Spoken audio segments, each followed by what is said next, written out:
Saint Nick hanging on the Christmas tree. It's the holiday season, so hoop-dee-doo and dickory-dock. And don't forget to hang up your sock, 'cause just exactly at 12 o'clock he'll be coming down the chimney down. He'll have a big fat pack upon his back, and lots of goodies for you and for me. So leave a peppermint stick for old Saint Nick hanging on the Christmas tree. It's the holiday season, so hoop-dee-doo and dickory-dock. And don't forget to hang up your sock, 'cause just exactly at 12 o'clock he'll be coming down the chimney. Coming down the chimney. Coming down the chimney down. Happy holiday. Happy holiday. Happy holiday. While the merry bells keep ringing. Happy holiday to you. Happy holiday. Happy holiday.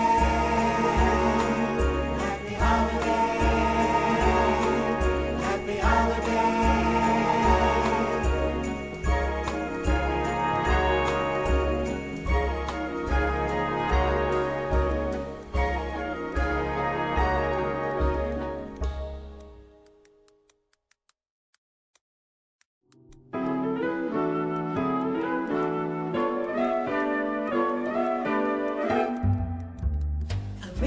But baby, it's cold outside.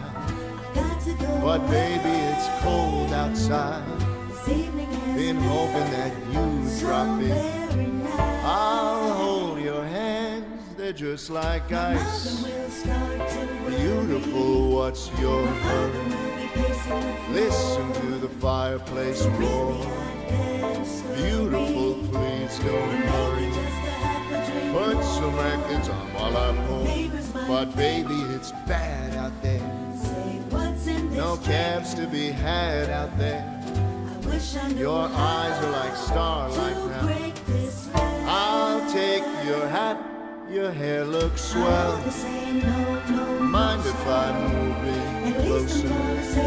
What's the sense of my pride? Baby, don't hold out. Baby, it's cold outside.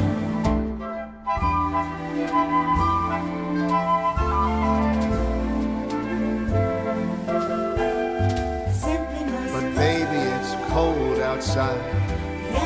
But baby, it's cold outside. How lucky that you dropped in.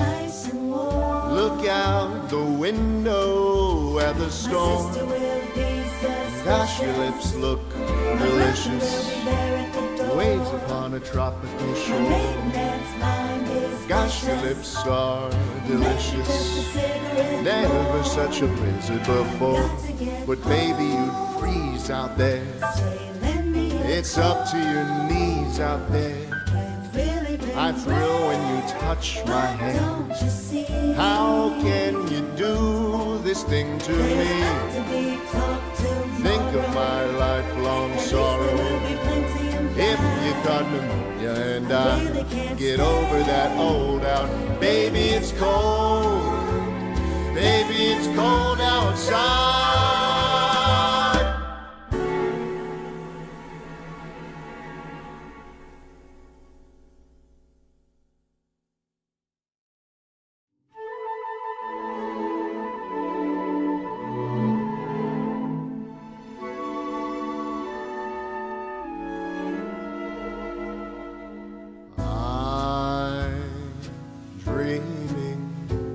Of a white Christmas, just like the ones I used to know, where the tree tops glisten and children listen to hear sleigh bells in the snow. I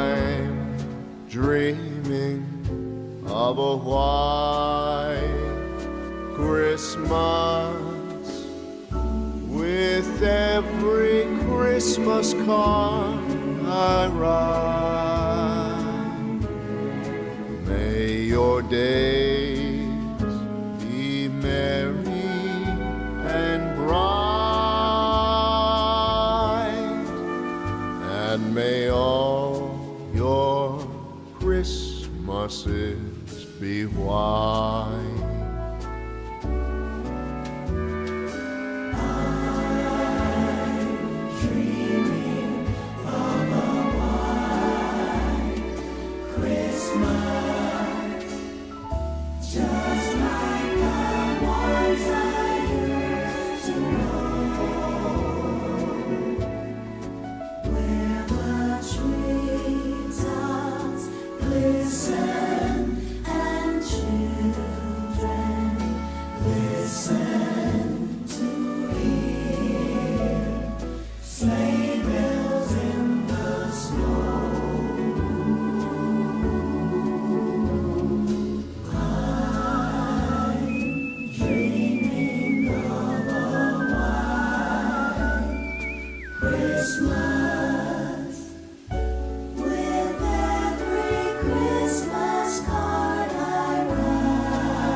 It's the most wonderful time of the year, with the kids jingle belling and everyone telling you be of good cheer. It's the most wonderful time of the year. It's the happiest season of all, with those holiday greetings and gay happy meetings when friends come to call. It's the happiest season of all. There'll be parties for hosting, marshmallows for toasting, and caroling out in the snow. There'll be scary ghost stories and tales of the glories of Christmases long, long ago. It's the most wonderful time of the year. There'll be much mistletoeing and hearts will be glowing when loved ones are near. It's the most wonderful time of the year.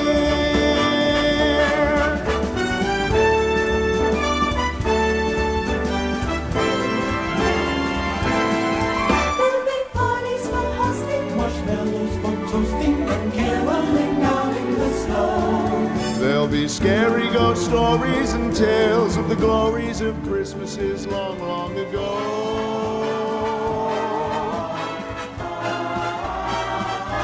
Hello, everybody. Happy AMICUS Day. Alrighty. There'll be much mistletoeing. Alrighty. Let's get this shit started. Alright. So, I gotta do stream transitions. That's right. Let me put that down there because I'm in studio mode. Alright. So, what we're gonna do today, obviously we're gonna be playing that whole fucking game. But I do got some stuff set up, so let me just open the game real quick. Because I know it works. I know everything's working just fine. I'm just gonna go ahead and launch it in the background, just for the sake of doing it. And then I gotta go show y'all something real quick. So, over here, on this whiteboard, I don't know if you can see it very well. Oh, it looks like shit.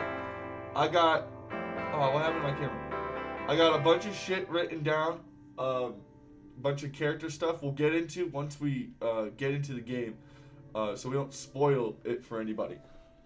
So, Alright, let's go ahead and get my headset on, wherever the fuck that is. It's on my head. Okay. Just can't hear the game very well. Let's see. Let's turn that game up, shall we?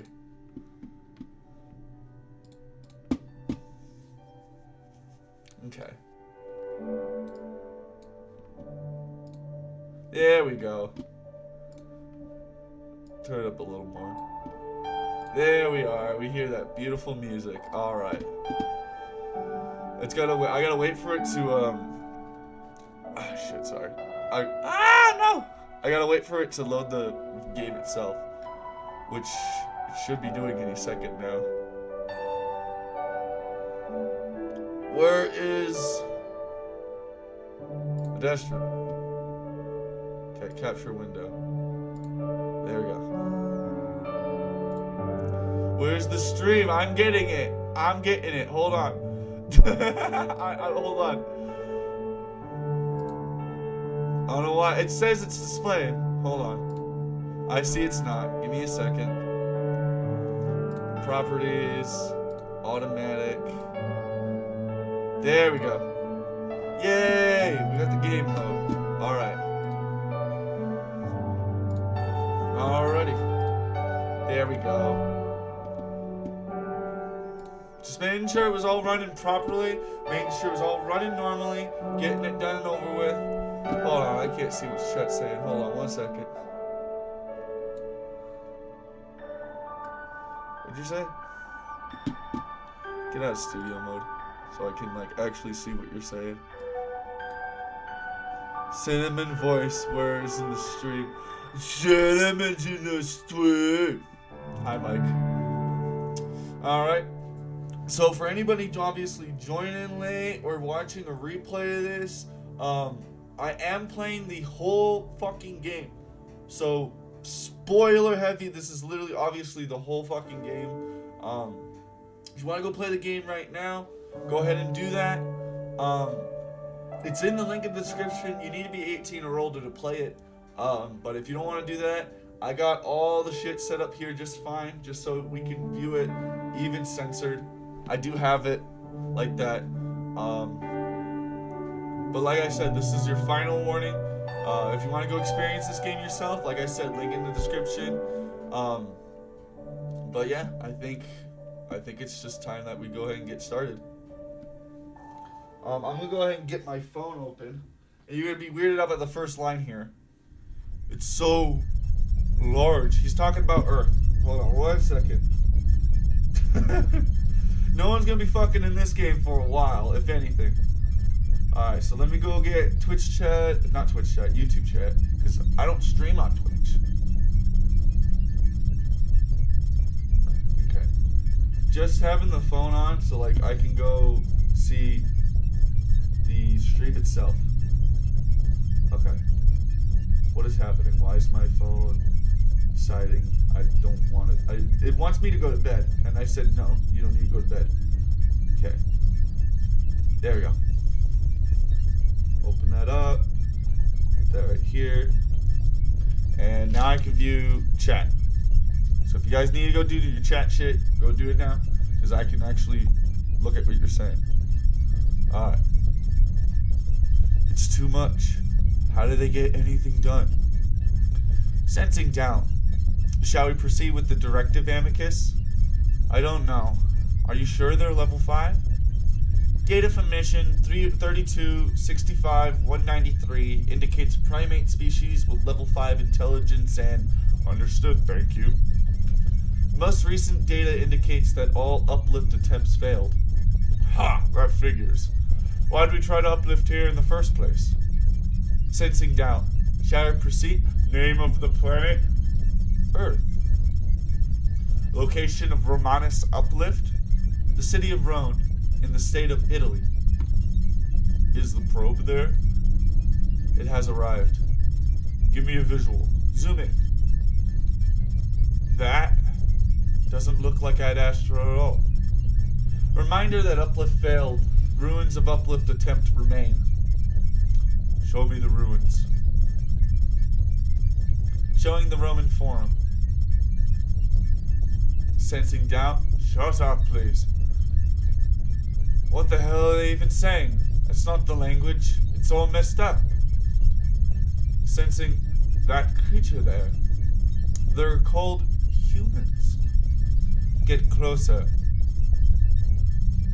It's a human? Collecting data. He appears to be a young male human. Initiate language sequence. Have you located the directive? Yes.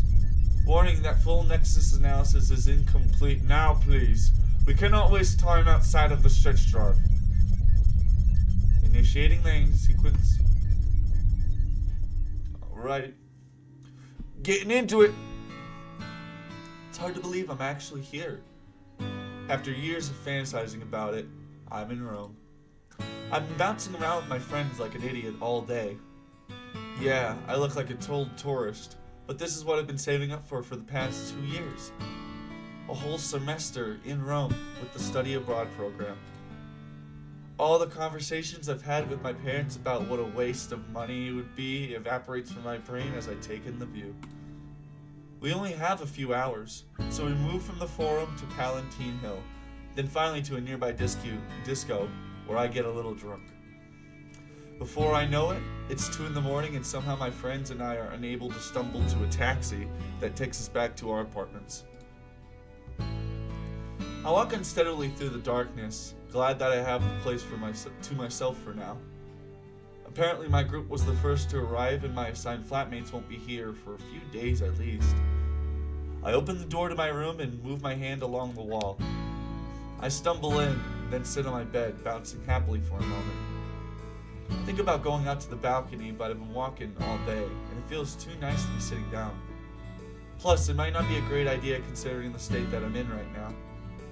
Still, just knowing the magic of the city is just outside my window is going to make it hard to sleep. I sigh happily and look around my little room. Actually, I'm told that it's kind of big by the city's standards. It's still a little bare since I just moved in today. I basically just dropped my suitcases next to the door before running out again. I glance at them, but decide I'm way too tired right now to unpack, even if my pajamas are in there. It's fine if I'm just laying on top of the covers. I'll get to it tomorrow. In the meantime, I'll just lay back smiling in the afterglow of today's excitement. And tomorrow, I'll get to see even more. Damn it, I need to calm down. No way am I gonna have the energy I'll need tomorrow if I'm up all night. I've got the whole... Oh, if you're up all night, dude, I'm the one that's up all night. You don't gotta do shit, buddy. I've got the whole semester, and on top of that, school doesn't actually start for another 2 weeks. Well, you will have shit to do. Later. As he's saying. There's plenty of time. Just relax for now and enjoy it. With that thought in my head, I start to drift off. Oh shit, alright. Something moves. I lay there in the dark, wondering if I dreamed it. I had been dreaming, even though I can't remember exactly what it was about. Something about a portal, maybe? I listen for a while, but there's no other sound, just the occasional soft whoosh of a car passing by outside my balcony. I shift around a little. The suffocating humidity is making the sheets stick to my skin, and I wonder if maybe there's a fan in the closet. I finally sit up in bed, realizing that there's no way I'm going to fall back to sleep like this. I could at least try sliding open the balcony door, though I'm not sure what will do me any good. That will do me any good. Worth a try, I guess. I groggily slide outside the bed and try to slide the glass door open, but it doesn't budge. I struggle for a few more seconds before sighing and moving toward the door to find the light switch. My feet slide along the semi-cool wooden floor, which feels great, while my hands stretch out in front of me searching for the wall. I was like blind, you're basically just trying to fucking find your surroundings and shit. Right then I remember that I was woken up by noises, and I imagined some intruder standing there in the dark, waiting for me to bump into him. Feeling the hairs stand up on my back of my neck, I quicken my pace and find the wall, fumbling around until I quickly glance around the room, relieved that it's empty. My parents had warned me about the crime rate here. While the city is technically safe in terms of murder, robberies, and muggings are apparently pretty common, I had shrugged it off at the time, but now that I'm alone, I make my way to the balcony, looking for the lock before finally seeing that there's a latch near the top of the door. I unhook it and slowly slide the door open. I'm disappointed to find that the air wafting from outside is almost as stuffy as the air inside. Still, I take a moment to stare at the lights of the city for a while. Even though I'm more interested in the ruins, the city itself is undeniably beautiful. Nothing like my hometown. That's when I notice that there's a strange smell in the air, like burning rubber. I stick my head out a bit further, looking around for the source, but I see nothing. Bro, they were just street racing like 5 minutes ago. You had no idea, bro? AMICUS came by, they fought the whole fucking crew. They got their fucking F1 series cars and they were just dragging. That's why you smelled that. Don't worry about it. It's all good. Maybe that's normal here. Yeah, that's totally normal here. Drag races all the time, dude. I look back at the clock on the wall. 4 a.m. I sigh and I shuffle back to bed, only realizing I've left the light on once I've already fallen back first on the covers. I sigh and willed myself to get up, but the tiredness has returned and the heavy humidity is almost like a warm blanket pressing down on me. I close my eyes. I'll get up and turn it off in a second. Just need to rest my eyes for a bit. Just for a bit. Something moves again. And there's another smell in the air. A good smell this time. Something floral. It reminds me of lavender. Ooh. And that's when something hard and sharp presses into my left eye socket, just above the eye. It doesn't really hurt, but it shocks me awake. Oh shit! Oh shit! He's there! It leans over me, something shiny in its grip, which is pulling back from my head. Ah, shit! I walk out with both feet hitting the thing, leaning over me in its body. Edapo! It lets out a surprised grunt, stumbling back and falling on its rear while I scramble back on my bed, pressing myself against the wall. Almost immediately, it scrambles back up, revealing its massive build and its masculine shape. He adjusts his cape and smooths down his fur before rubbing at his chest, giving me an odd look. He fixes a smile back on his face. Ave. I stare. That's all I can do is stare. He stares back at me for a moment, then clears his throat. Ave, hello? The space above my left eye throbs as it's sounding like I'm hearing two things at once from the same voice. So literally he's hearing English and Latin at the same time. It's the same, like, shit that's coming out of his mouth. He's just hearing it in 2 different languages. Potes intelligre, do you understand? Again, the bizarre twitching in my eye, in my brain, and hearing 2 things at once. I feel like I'm gonna be sick. The room shifts with swirls a bit, then slowly starts to settle again. The twitching in my head turns into a dull throb.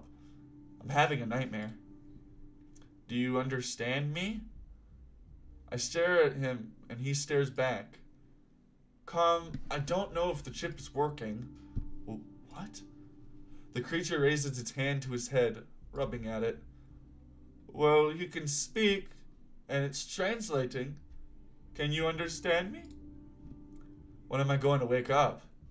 He keeps staring at me, and automatically I respond to him. Yes? Ah, good. Seems it's finally working now.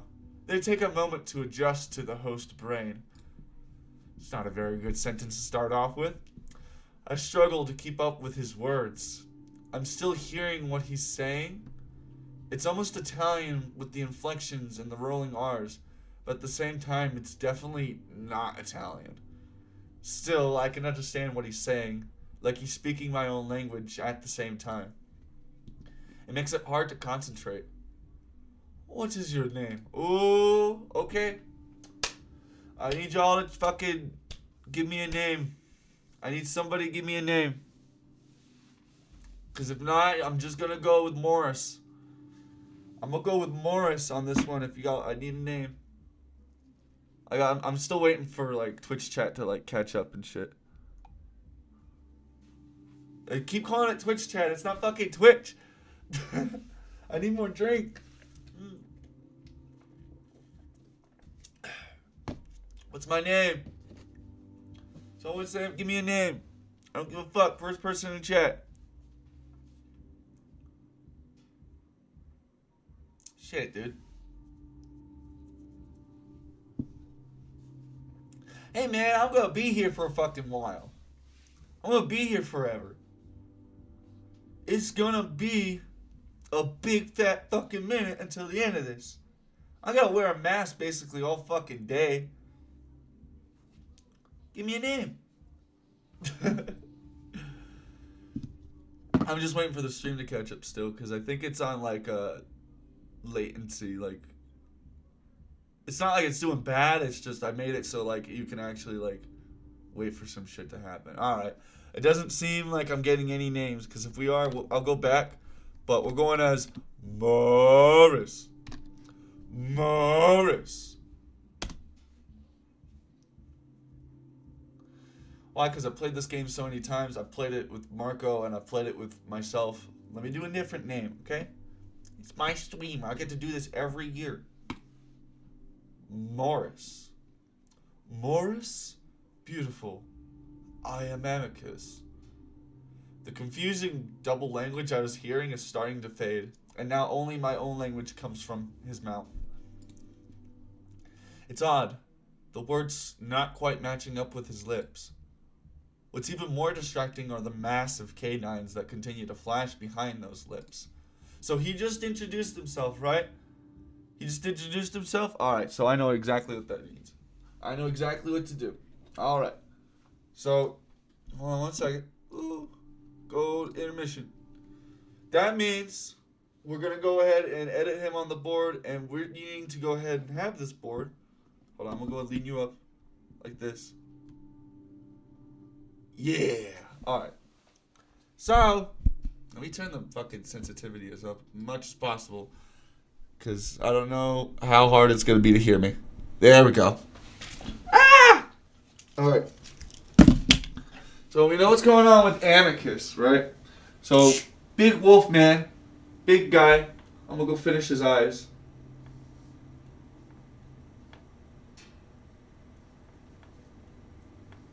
He looks fucking derpy though. Alright.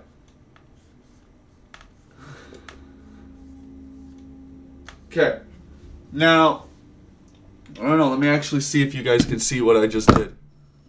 Ah, don't do that to the camera again. So if anything, I'll just actually, you know what? Let me take off the whiteboard so you guys can see what I just did. Alright. So, if we look right here, I've got most of the characters, well, the main ones we need, I've got them drawn out, right? I've got them all drawn out right here, and I don't know why it has to be like that. Turn. There we go. Okay, so we got fucking AMICUS right here, and what I have is a bunch of sticky notes. Now, with all those sticky notes, I'm going to go ahead and basically analyze these characters and their actions, and these sticky notes are going to go ahead and be written under it. Obviously, we got more character spaces here. We haven't filled out yet. We're going to get to that when we get to that. And then once we see some distinguishing features about our boy here, then we're going to go ahead and write that shit down too. God, I just realized it's super hot in here. I gotta have that off. Actually, just like off completely. I don't give a fuck how freezing cold it gets. Ah!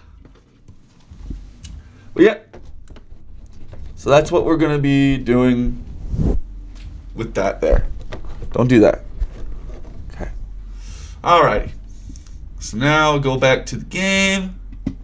Okay. Dream or not, I do not like the look of the teeth and claws on this thing. I should probably put my headset on. Okay. Is the lingua having troubles again? I don't respond, instead glancing at the door just to the right and behind this AMICUS. He frowns. Where's my volume? Is there no volume in this part of the game? Calm, you told me that. Oh, wait, did I unplug my headphones? No. No, they're fine. Okay. It takes me a moment to realize he's not talking to me. I hear a soft chatter coming from the wolf, like someone's talking to him from a phone, but I can't see anything. Damn, this fucking mask is gonna get hot. Alright. Yeah? Well, he kicked me in the chest. Amicus rubs at his chest with a frown. More muffled speaking. Of course I didn't. He just kicked me. He's looking at me like he has no idea. More muffled speaking interrupts him. Oh. Wait, what? Are you serious? Now he looks pissed, and I press myself harder against the wall, trying to work up the courage to make a break for the door. How? Wait, so you're always offering me opinions on my mood, but you couldn't offer that? More muffled babbling, but the wolf thing interrupts it with a snarl. Well, what the hell do I do now?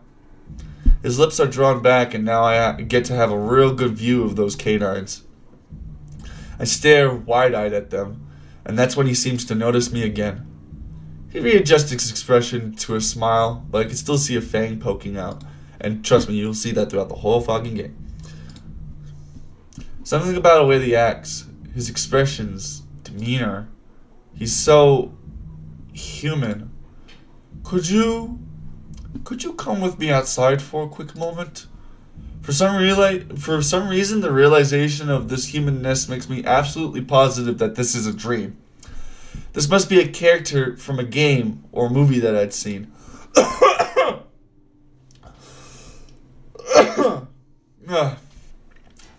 Shocking. I shake my head slowly at him. Please? I just stare, still waiting to wake up. I've had dreams where I couldn't wake up before. This is just one of those. I remember reading somewhere that if you aren't sure you're dreaming, you can plug your nose. If you can still breathe, then it's definitely a dream. But I remain frozen against the wall. The massive wolf sighs. Then his paw suddenly moves to his waist. I only have a moment to see some sort of device with multicolored lights before he moves and my entire body seizes up and things go black. Just like that. Yep. Too fucking bad. You're in it now. My body feels strangely numb. It's like when I wake up with a dead leg or arm, except right now it's my entire body. The only thing I can really feel is a sharp, cold pain behind and above my left eye. I try to wiggle my fingers and hands, wondering if I'm having some sort of sleep paralysis. They move, at least I think they do. Everything's so dark. Am I still in the apartment? Nope. Usually there's a little bit of light coming from the balcony because of the street lamps, but everything is pitch black. I start to feel a little panicky, both from the numb feeling and also from the idea that I might have gone blind somehow. I try to remember what happened last. Did I go out somewhere? Maybe a club? The disco. Did I take something? I start to push myself up, and that's when I feel something soft under my hands, and something very hard under it, like concrete. I'm definitely not in a bed right now. Now I'm really starting to panic, wondering if I've been kidnapped. I get on my hands and knees, thankful that at least the numb feeling is going away. I'm also relieved to find out I'm not blind. I see a soft glow of light outlining what's roughly the shape of a door in front of me. I open my mouth, about to call out before I force it shut again. I have no idea where I am or how I got here, but I'm not liking the signs. My head throbs a little, and I close my eyes tight, trying to steady my breathing, listening to my heart pound. I definitely got back to my apartment, and I remember going to bed, and then I remember My eyes fly open as I remember that wolf creature staring at me with those blue eyes and those teeth. Oh my god, there's no way. There's no fucking way. I open my eyes again and stare at the soft light, trying to listen. There's a constant hum of some kind, a whirring of a large machine. It's gentle and almost soothing, but it makes me think I'm in some sort of vehicle. But I don't feel anything, no bumps or turns. I slowly crawl toward the door, listening as hard as I can for voices or movement, anything that might tell me someone's nearby. As I get closer to the door, I do hear something, a type of beeping and chirping. I stay in that position for what feels like a solid 15 minutes, not hearing anything more. I think about trying to open the door, but I realize that might not be a great idea. I still don't know if that wolf is real. No, I know he isn't real. What's more likely is that someone slipped something into my drink and I hallucinated everything. I had laughed off my parents' warnings that tourists are vulnerable in Rome, but now it doesn't seem so crazy. Someone had drugged me, followed me to an apartment, then kidnapped me. I need something, a weapon, before I try opening the door. I feel like I'm in a closet of some kind, so there's probably something here that I can use. Slowly, I get on my knees and start moving forward, waving my hands out in front of me. If I could find the shelves, then I could just feel around for something solid, and my hand sweeps what feels like a box, and what follows is a clang of metal as something falls to the floor. I cringe, squeezing my eyes shut, and the sound echoes around the room I'm in. I kneel there in complete silence, stunned, and that's when light spills over my body, followed by a large shadow. Oh hey, you're awake. Did you know he was awake? Yes, for approximately 0.2 hours. I swear to the gods, why are you so useless? I sit there, not having turned around yet, but the shadow gets bigger and I feel him looming over me. I get a whiff of lavender. Finally, I slowly turn my head and see the wolf. Oh, you ain't on Earth no more, buddy. You ain't in Rome no more, buddy. No more Moors. He towers over me, his broad muzzle pointed down so that he can look me right in the eye. While his size and general demeanor are intimidating, his eyes are warm and friendly. It doesn't really matter to me right now, as I realize I hadn't been dreaming or hallucinating earlier. I like how the first distinctive detail you bring out about him, you're like, his eyes look friendly. His eyes look friendly. Which is really strange, but you'll see why that makes sense. Obviously, as we continue playing the game.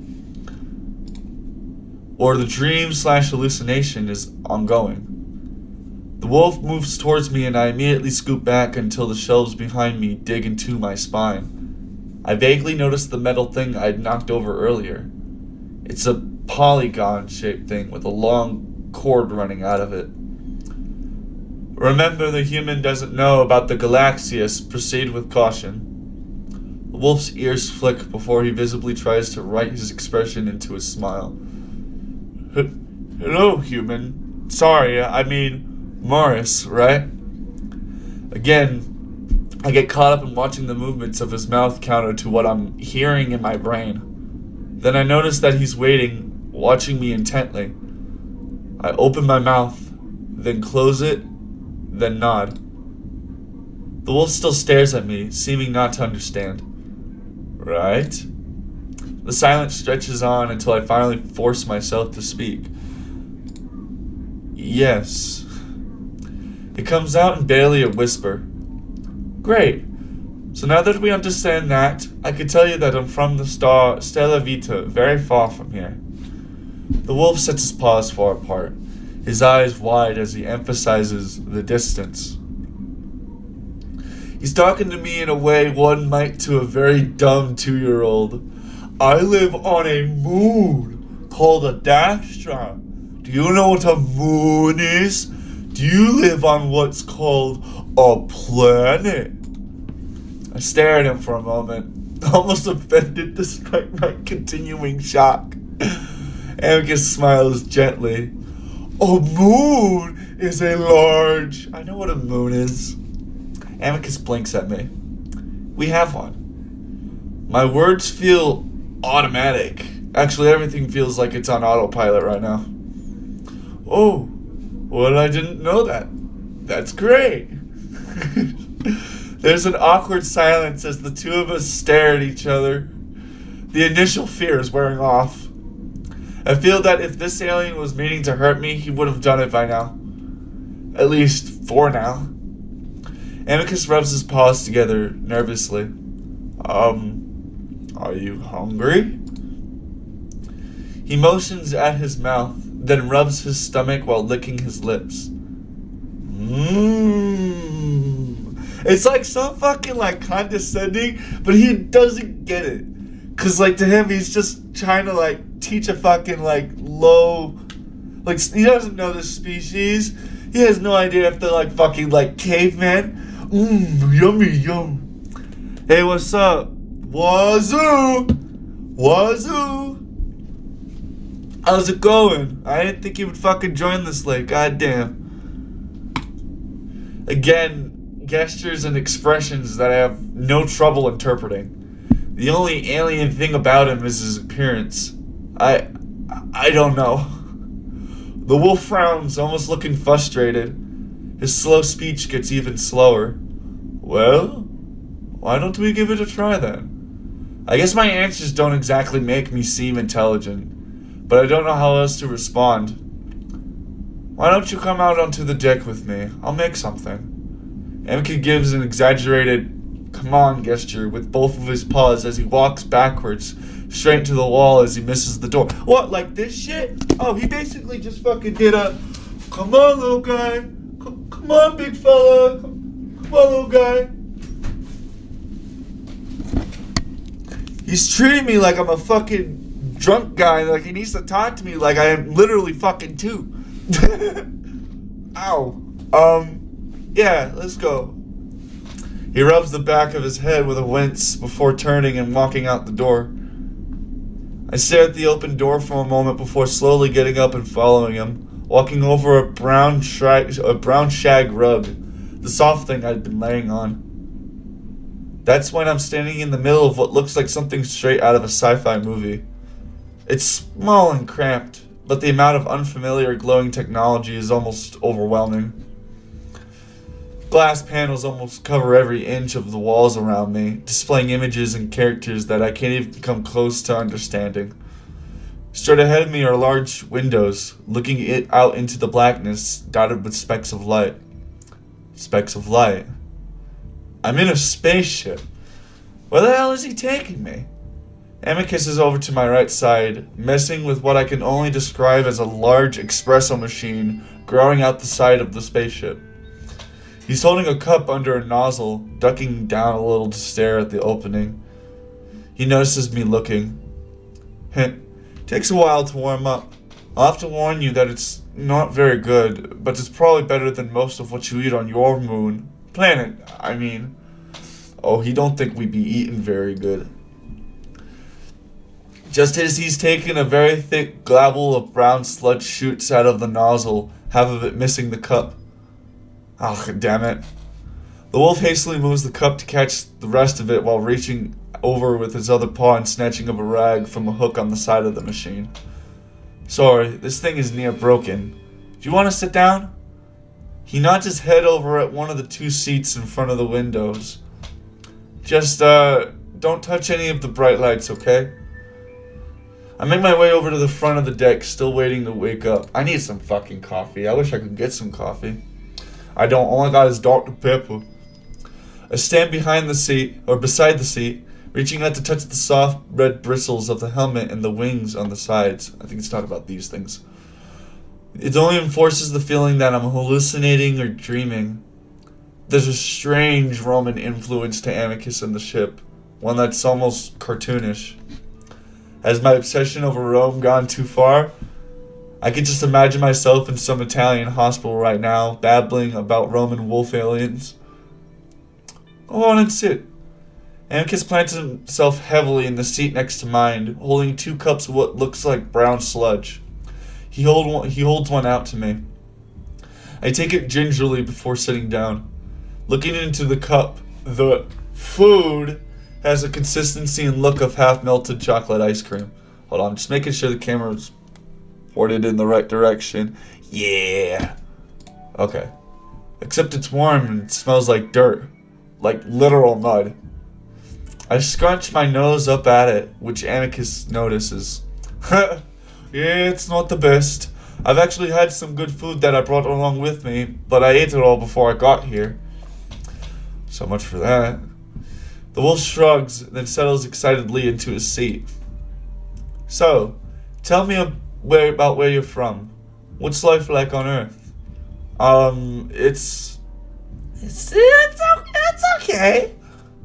Okay, well, what's your occupation? I'm a student. Oh, what discipline? I try to adjust to the surreal feeling of talking to this wolf. I don't know yet. I was looking into history, Greek and Roman studies. That seems confusing to him for some reason. Do you have an emperor? What's he like? I catch myself staring at his mouth again, at the weird way his mouth is unsynced with his words. So basically, like, the way that he's seeing it, it's speaking English, but the mouth is moving to Latin. So, like, it's almost kind of like if you were watching, like, a literal, like, dub of something, but it was, like, live action. No. Then how... I interrupt him. Why isn't your mouth matching up with the sounds you're making? Eh?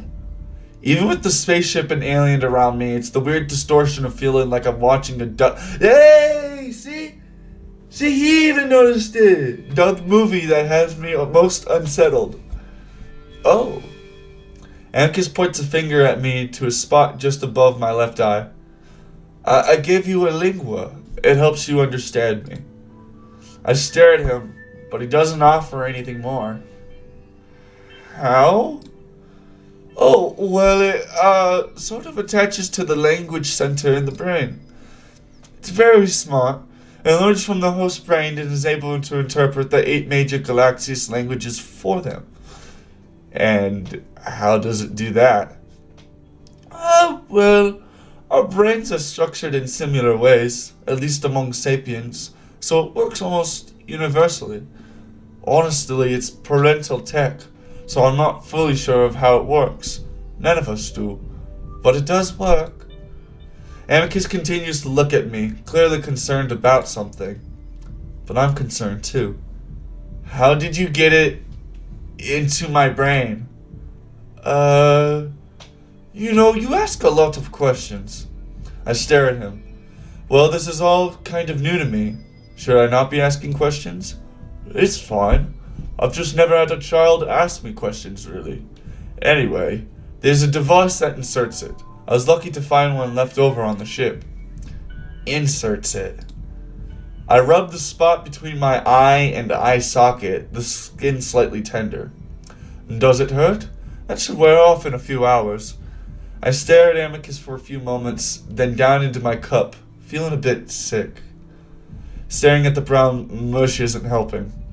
Need help with that? You can eat it like this. He dips his muzzle down towards his own cup. He sticks out a long, thick pink tongue, pressing it into the sludge before cupping it and bringing it back up into his mouth, like a literal fucking dog. He pulls a bit of a face before smiling, like, not terrible. He then looks at me a bit closer. Wait, you do have a tongue, right? I stare back at him for a moment before setting the cup on the side of the armrest. What are you doing? Huh? What is all this? Where are you taking me? At this point, I'm starting to get over the shock. I'm also starting to get annoyed that this alien's complete disregard for basically everything to do with me. You kidnapped me. You left me in a closet. You're feeding me what looks like shit. And now you tell me you jabbed something into my brain? Amicus actually flinches at that. Does it still hurt? I could give you a pain manager. I don't really want anything from you. What is all of this? The wolf just stares at me, wide-eyed. It's like he didn't even consider me being capable of being upset. Hey, it's okay. You kidnapped me. I feel myself getting more panicked, both from the realization of what's happened and what's currently happening. No, well, I mean, you, tased me or something. What? You electrocuted me. No, it's not electricity. It doesn't make it better. For a brief moment, I think about overpowering this wolf, somehow turning the ship around if I can figure it out. Sensing hostile intent, proceed with caution, Amicus. Oh shit, the computer told him. It knows. Amicus doesn't say anything, and I see him gripping into his cup tightly. I get the odd feeling that he didn't expect me to point these things out to him. Did he think that I was that unintelligent? Alrighty. This is where our first note comes in. Everybody, this is where the first note comes in. Alright. So let's go. So, we're going to go make a note. And that's why I have all these sticky notes over here. So all these sticky notes I got for specific reasons. And I think the best one to go ahead and use for character traits, personalities, is a lovely little rib. So, we're going to go ahead and just obviously state the fact of the matter here. Amicus obviously underestimates a lot of shit that he's very unaware of. So, what's his name? Let's say he underestimates, or underestimation.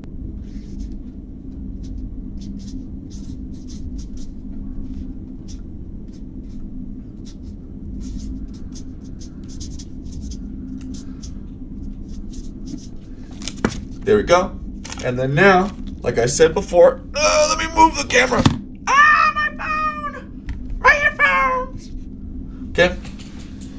And we're going to go ahead and put that right on our big motherfucking whiteboard. We're right under here. And we'll add things to that. Oh, god damn it. Camera can't see. Right here. Okay. So we got one down. One down. Now we just need to go find the rest. I'm surprised these markers didn't fall off. That's fucking amazing. They're gonna fall off any second now, I bet. No, I just messed up the date. No. Whatever. The only people that get to see it is you anyway. Alright.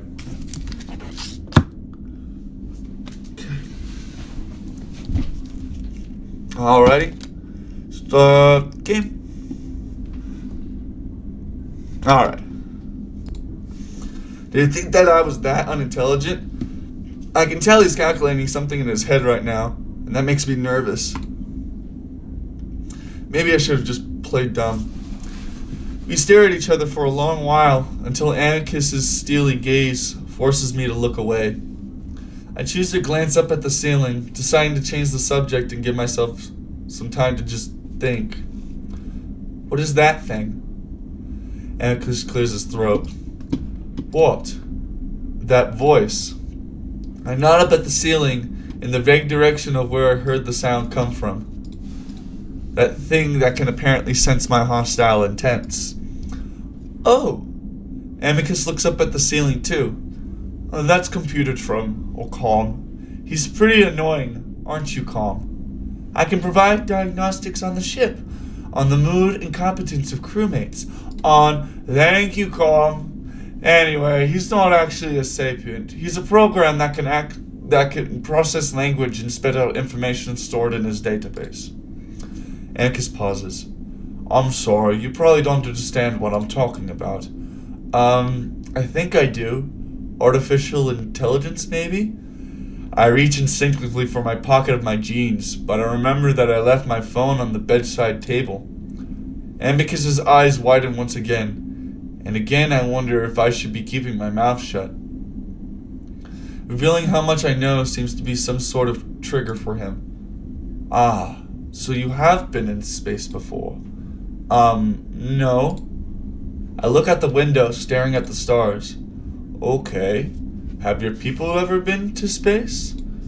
No, we haven't. Do you know what atoms are? Nuclear energy, maybe? No. Based on Nexus analysis on Earth, these statements appear to be misleading, Amicus. I glance at the ceiling again, realizing now that I've got a constant spy above me. I look back at Amicus and we stare at each other in silence for a long moment. Then I realize how absurd all of this is. What do you want with me? Amicus looks away, seeming to think. Well, it's part of a program on my planet to introduce new aliens to the Galaxias. What is that? It's the Greater Galactic Civilization, Morris. It's a gradual strategy to slowly introduce Earth to the idea of other sapiens. Oh, is this happening to other humans? Yes. I contemplate this for a moment. And when you're done showing me, you'll take me back? There's a momentary pause that I don't like very much. Yes. I imagine that I'd hear these statements appear to be misleading from Calm right now if he were on my side.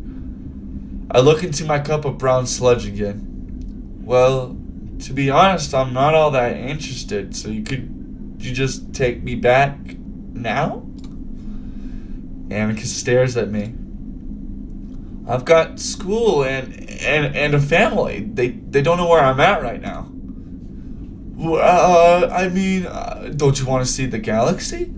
I really think that it would be amazing for someone like you who hasn't seen it before. Wolf starts fidgeting with his paws, not looking at me, choosing to stare out the windows. He isn't wrong. It would be pretty cool to see the galaxy, but not with someone like him who kidnapped me, taking me somewhere for a reason that he isn't telling me. No, actually, I want to go home right now. Amicus stares at me for a full 10 seconds before looking away. How about we wait until we get to my home and then we can discuss it? No, take me back. I feel my heart hammering in my chest as I start to realize that this alien is definitely not going to take me back. I stand up and Amicus flinches and brings his paw up to his chest, as if I'm going to attack him. We stay like that for a moment. I'm breathing hard, staring down at the wolf while Amicus stares back up at me, wide-eyed. Finally, Amicus lets out a big sigh, looking back out the window.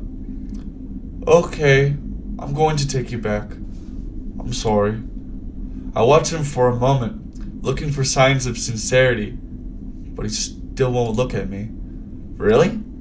Yes, but it's complicated. We're, on a trajectory for Adastra.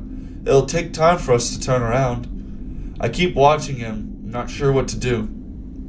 I feel like he's lying, but if he is, there's really nothing I can do about it. I'm stuck here with him, probably millions of miles from Earth, with no way of knowing how to get back. So I just stand there, arms folded tightly against my chest, staring out the window too. That's when I see a star brighter than all of the others, almost too bright to look at. Is that the sun? The what? Is that my star, my planet's star? Amicus squints in the direction I'm looking in. Oh yeah, that's your star. I can't remember the name we have for it. It's a bunch of numbers. How far away are we? Not far. We could get back there in no time. Amicus stands up next to me, seeming to stretch. So, are we going back?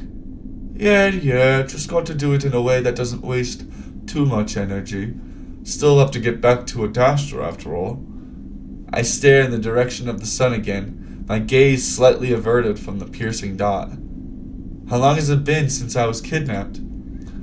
I wonder if my friends have alerted the school, or even the authorities.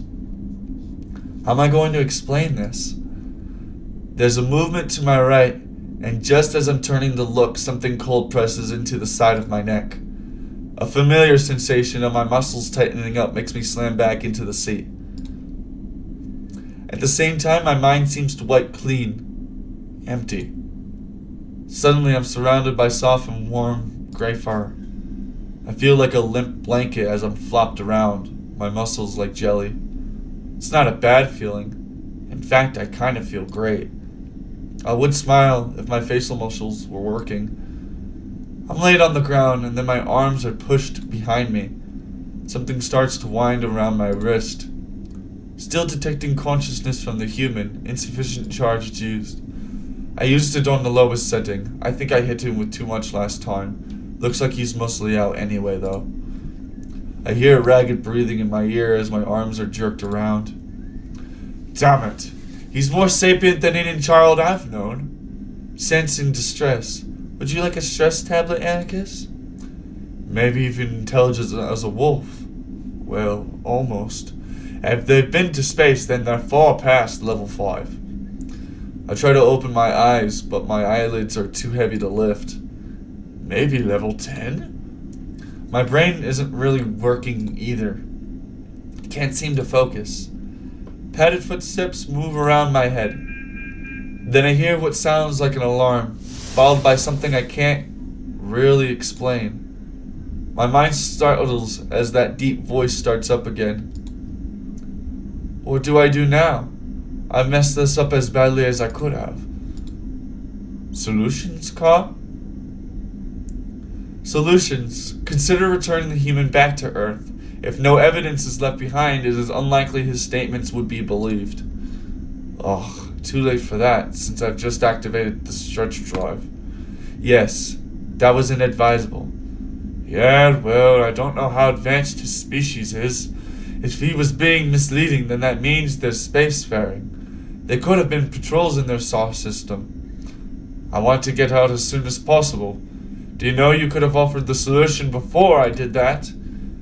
You've set me to minimal interruptions. Next solution. Consider termination of the human and incineration of the remains through the radiation of the stretch drive. Edible! No!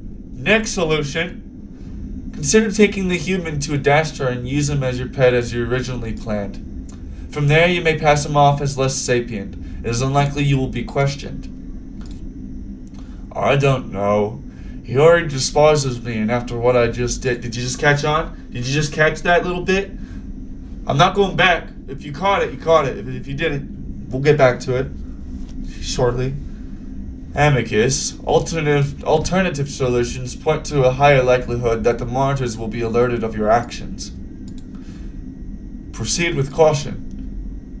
Come, please wipe the last 10 minutes of conversation, then go into sleep mode until I wake you. I need to think. Wiping memory. Entering sleep mode. A few more moments of silence go by, and I feel a wave of fatigue. I start to fall asleep. The padded footsteps move closer to me, and I feel a presence looming. There's something heavy and soft rest on my forearm. I'm sorry. This was a mistake. Then I'm dragged for a short while before I come to rest on something shaggy and soft. Then silence. You just put me back on the rug, then sleep. I float in a void of nothingness. Not even blackness. Nothingness. The feeling of having no sense of self. The boundaries of my being having no boundaries. It makes me panic. I'm still here, but nothing else exists. Am I all there is? I feel the borders of my sanity start to bend and break.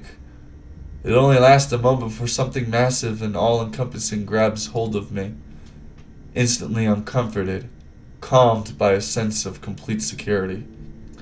All is as it should be. I crack my eyes open to the gray ceiling, the familiar hum of the ship in my ears. My back aches as I feel my hands bunched up underneath me, making me arch uncomfortably. The numbness isn't there like last time. Instead, it just feels like I woke up from a deep sleep. I can tell I'm back in the utility closet laying on the shag rug, but the door is open, allowing me to actually see. Slowly, I turn my head just a bit, and I'm able to vaguely make out the small deck that I'd just been in. I see Amicus to the far right, both his paws resting on the counter with the food dispenser, looking down at a panel. He's got his back to me at an angle, one foot crossed behind the other, his tail swishing back and forth while he mumbles to himself. As slowly as I can, I turn over to my side, trying not to let out a groan of relief as my back and hands are relieved of pressure. I grimace through the pain of having blood rush back into my fingers. That's when I realize that my hands are tied at the wrist, behind my back with a cord of some kind. The ends of it dangle through my fingers and it feels smooth and metallic. Some slow movements with my hands tell me immediately that they haven't been tied well. My left hand is fairly secure, but the loop around my right is loose. I get the feeling that if I pull hard enough, I might just be able to slip it, and just like that, it comes out. My shoulder jerks when I do it, and I freeze, waiting to see if Amicus might notice. He goes on staring down at the panel, leaning forward to rest his chin on a fist. Cassius is probably going to figure it out right away. I know it. Amicus sighs and hunches over further. I let out the breath I'm holding as quietly as I can before I start looking around, moving my head as little as possible. On the shelves are a variety of different objects that I can't identify. They all have a heavy industrial look to them, and I know that I could use any of them as a weapon. There's a long pipe-like object at the end of the bottom shelf, and I imagine hefting that in both hands, bringing the end of it down on top of that stupid wolf's. Amicus suddenly straightens up and I stiffen, closing my eyes.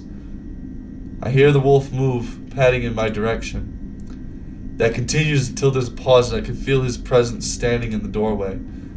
I crack open an eye, just a tiny bit to see what he might be doing. I get a vague image of him standing over me, looking down. Hello? Human? What? Good night, thanks for the bedtime story. I'll check in the AM. Alright, have a good night, Alfred. Hello? Human? Morris? I don't move, and I breathe as evenly as I can. Hello? He must know I'm awake. I can feel myself shaking from all the tension. Damn it. Amicus mumbles to himself as he turns away, moving back towards the deck. That's when I realize this might be my best chance to make a move. He's not going to take me back. He's knocked me out twice, and that's reason enough to do what I'm about to do. As quietly as I can, I roll over and reach out for the metal pipe. By some miracle, I manage not to clang it against the metal rack it's on. Quietly, I bring it up in both hands as I stand. It's heavy, a lot heavier than I expected, but I can manage it.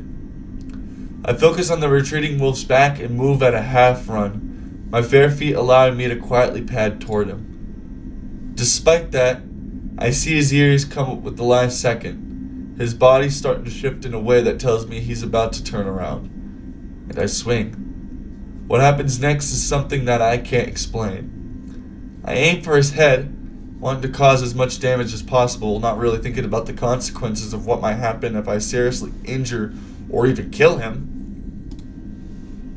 But for some inexplicable reason, the trajectory of my swing suddenly dips down, as if caused by some invisible magnet, making me miss Amicus's head. Remember that. The strange force doesn't lessen the power of my swing now, as it carries through the land with a hard, meaty thump to the side of the wolf's thick neck. Ah! Just fucking hit that motherfucker in the neck!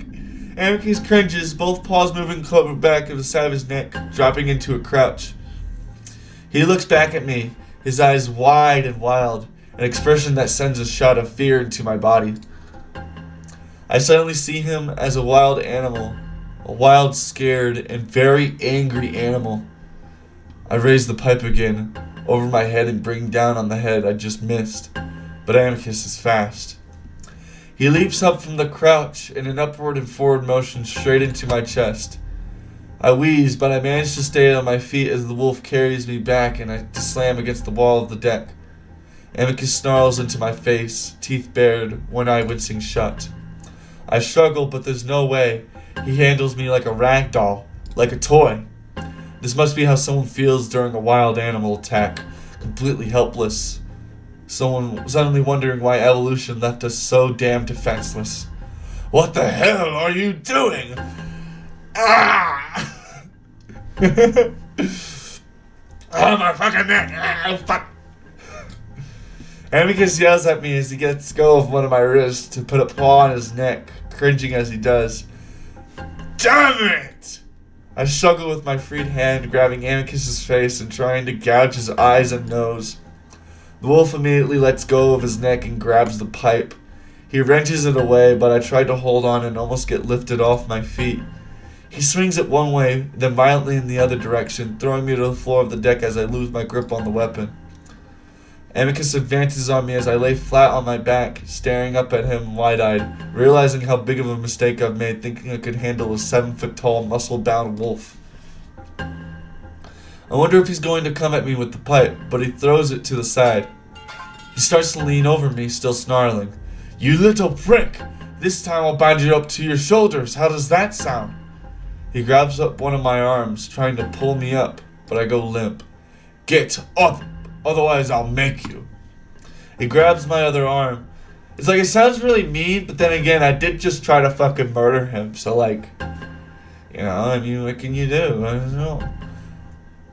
That's when I notice his wide stance over me and a particular bulge between his legs. I hardly think about it, drawing back one foot as I launch it as hard as I can into his crotch. Uh-oh.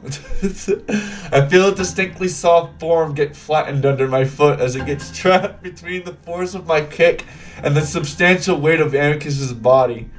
That's one heavy pair of fucking nuts, and that's one big fucking kick from my big ass motherfucking foot. Oh goodness. If there's any doubt in my mind that this male alien would be afflicted any differently compared to a male human, his reaction quashed it.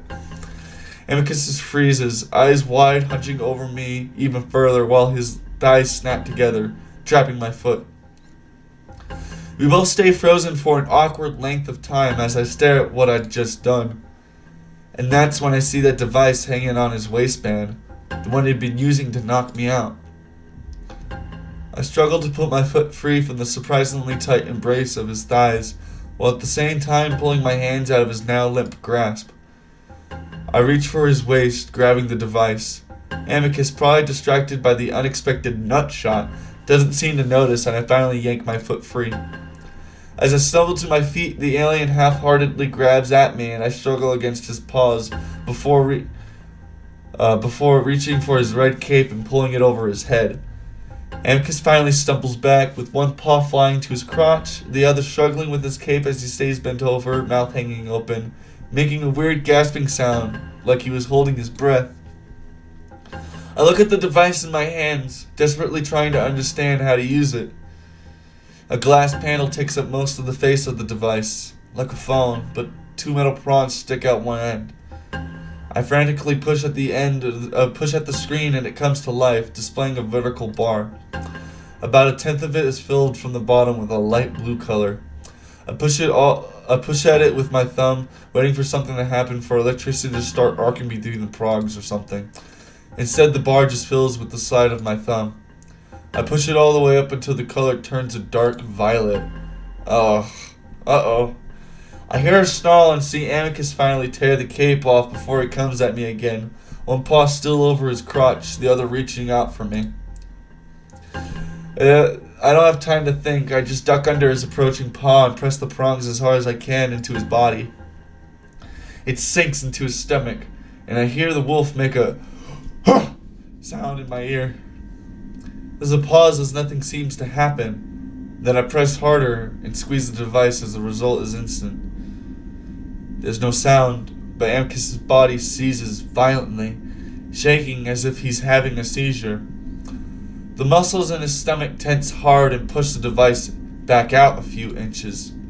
I hold it there, not wanting to let up in case it isn't enough, in case he'll just recover and come at me again. After a few seconds, the wolf seizing and shuddering stops on its own. I start to pull back and get a glimpse of Amicus's face.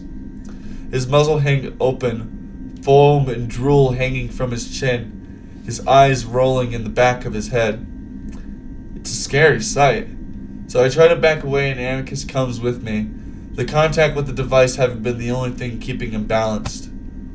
His weight takes me down, and the next thing I know is that I'm flat on my back, struggling to breathe as Amicus's incredible weight crushes me into a metal deck. He practically envelops me with his soft, furry body, his big head resting on my chest.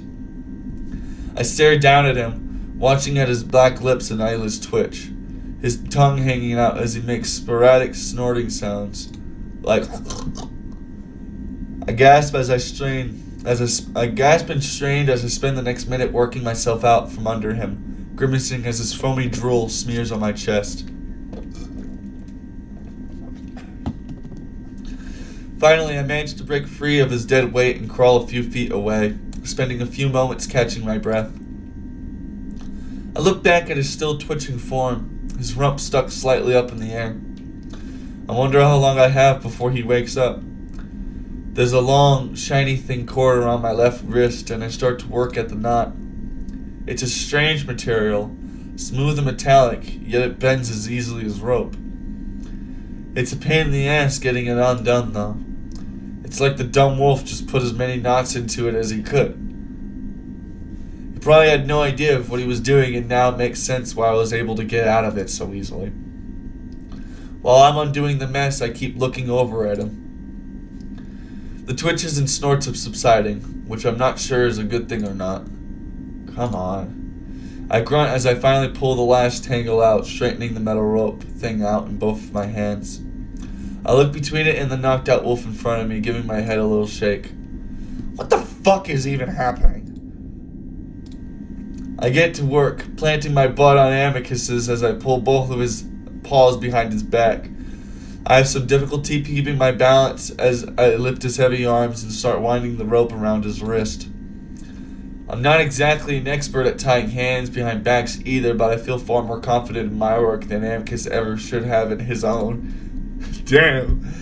Fucking roasted him. He's just there. He's knocked out, and you're just roasting the shit out of him. I guess his carelessness makes some sort of sense considering I'm a tiny human and he's a giant canine. God damn. Carelessness? Actually, Marco, you just gave me a new word to put on the whiteboard. Carelessness. Alright, hold on. I'm gonna go put that word down. Underestimation. Carelessness. Okay. There we go. Oh, don't throw my fucking joint all over the floor. You got scared. That's my one joint. Okay. He probably thought he'd just be able to toss me back in the closet if I got free. I look over my work, somewhat satisfied with how neat and tight the binding is. I shift and almost slide off the wolf's ass, forcing me to put my hands back and steady myself on his thighs. They're thick and heavily muscled, and that makes me realize that they might also be a problem. While binding his arms is a start, I have no doubt in my mind he'd be able to take me out with a few nasty kicks. I stand up and start looking around for more of that rope, but that's when I notice something strange happening outside the windows. Thin streaks of white light stretch and bend, moving slowly from the front before arcing in long lines to the sides and disappearing from sight. I stare, mesmerized, then finally still sick at the sight. I avert my eyes, looking at the wall while I watch the strange light show out the corner of my eye. Are those stars? Are we in some sort of wormhole, or what was it called? Hyperspace? I start to get the feeling that I'm very, very far from Earth now, which makes me feel even more sick. I want to keep my mind off of it, so I set about searching for the deck for more of the metal rope, trying to ignore that we might be moving at the speed of light into the depths of space. I don't have much luck. Most of everything in the ship is flush to its surface with very few moving parts. I end up going back to the utility closet, and that's when I see that metal polygon with the long cord sticking out of it, the one I'd knocked off the shelf earlier. I lean over and pull at it, deciding that it should hold, even if it's more plasticky and not metal. 5 minutes later, and I have his legs bound together. I search around for the taser for another minute before finding it pinned between Amicus's chest and the deck. I'm hot and sweaty as I finally sit back against the opposite wall, staring at the face-down wolf and his bindings. I weigh my taser in my hand, going over scenarios in my mind for what I'm going to say to him when he wakes back up. I'm not sure how long it takes. An hour? Maybe 2 before Amicus starts to stir. First he groans, then he rolls over a few times, then draws up his bound legs before trying to work his paws free. Finally he opens his eyes, and because he's on his side, I'm the first thing he sees. He squints, frowns, then groans again, turning over onto his stomach. What the hell? I clear my throat and swallow, trying not to show how nervous I am. Yeah, what the hell? You tased me again. What? Amicus turns his head and looks at me again, then looks away, letting out another groan. Oh, my stomach! What did you do? Exactly what you did to me. I hold up my taser, turning it to the light so the wolf can fully see it. Amicus stares at it for a moment before letting his face fall back to the floor of the deck. Oh God, I feel like I'm on fire! Did you use it at full power? What the hell is wrong with you?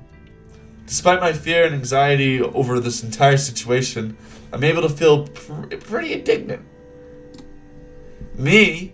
You did the same to me, and then lied to me, and then tased me again, and then tied me up. You're crazy.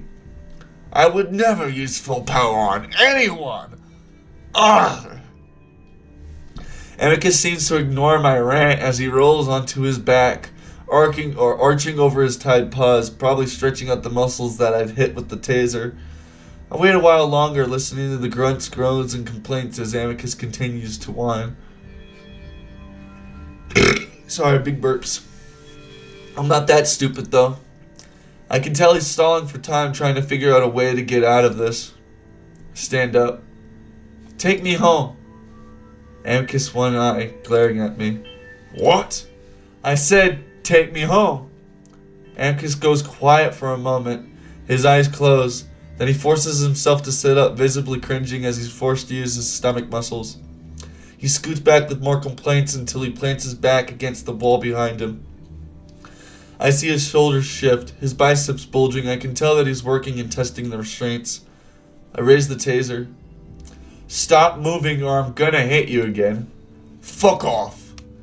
I move toward him, brandishing the taser like a sword. Hey, hey, hey! Amicus kicks his feet up, trying to block my attack. Now I see real fear in his eyes. Then stop moving and tell me how we get back. I don't really want to shock him again. It did look really painful, and on top of that, I don't want to knock him out for hours while a little ship is hurtling through space. Amicus glares at me for a moment, his feet still in the air before he slowly lowers them. I'll show you if you let me go. I actually laugh, and the sound seems to startle the wolf. Are you kidding me? Why should I trust you at all after what you've done to me? There should have been a question mark there. Amicus's ears flatten. Tell me where the hell you're taking me, and why. Otherwise I will zap you again. Why? He seems at a loss for words. I can't tell you. I glare, and for a moment I consider just jabbing him again right then and there. Why not? The wolf remains silent as he looks away from me. I feel myself getting even more angry. I'm tired of this alien holding me hostage. Well, I guess I'll just have to figure this out on my own then. I turn away and start moving toward the front of the deck. Amicus shifts around behind me. What? You don't know the first thing about this ship. Don't! The big wolf grunts as he tries to get his feet under him. Don't touch anything. I ignore him and move to the panels, looking them over. The big one in the middle looks promising, and I start poking at it. I know I won't be able to figure out how to turn the ship around, but the wolf's worry over me touching the panels gives me an idea. I can probably mess things up to the point where he'll have to tell me what he's doing, or even how I might be able to get back. There aren't many other options aside from torturing him, something I don't really want to do.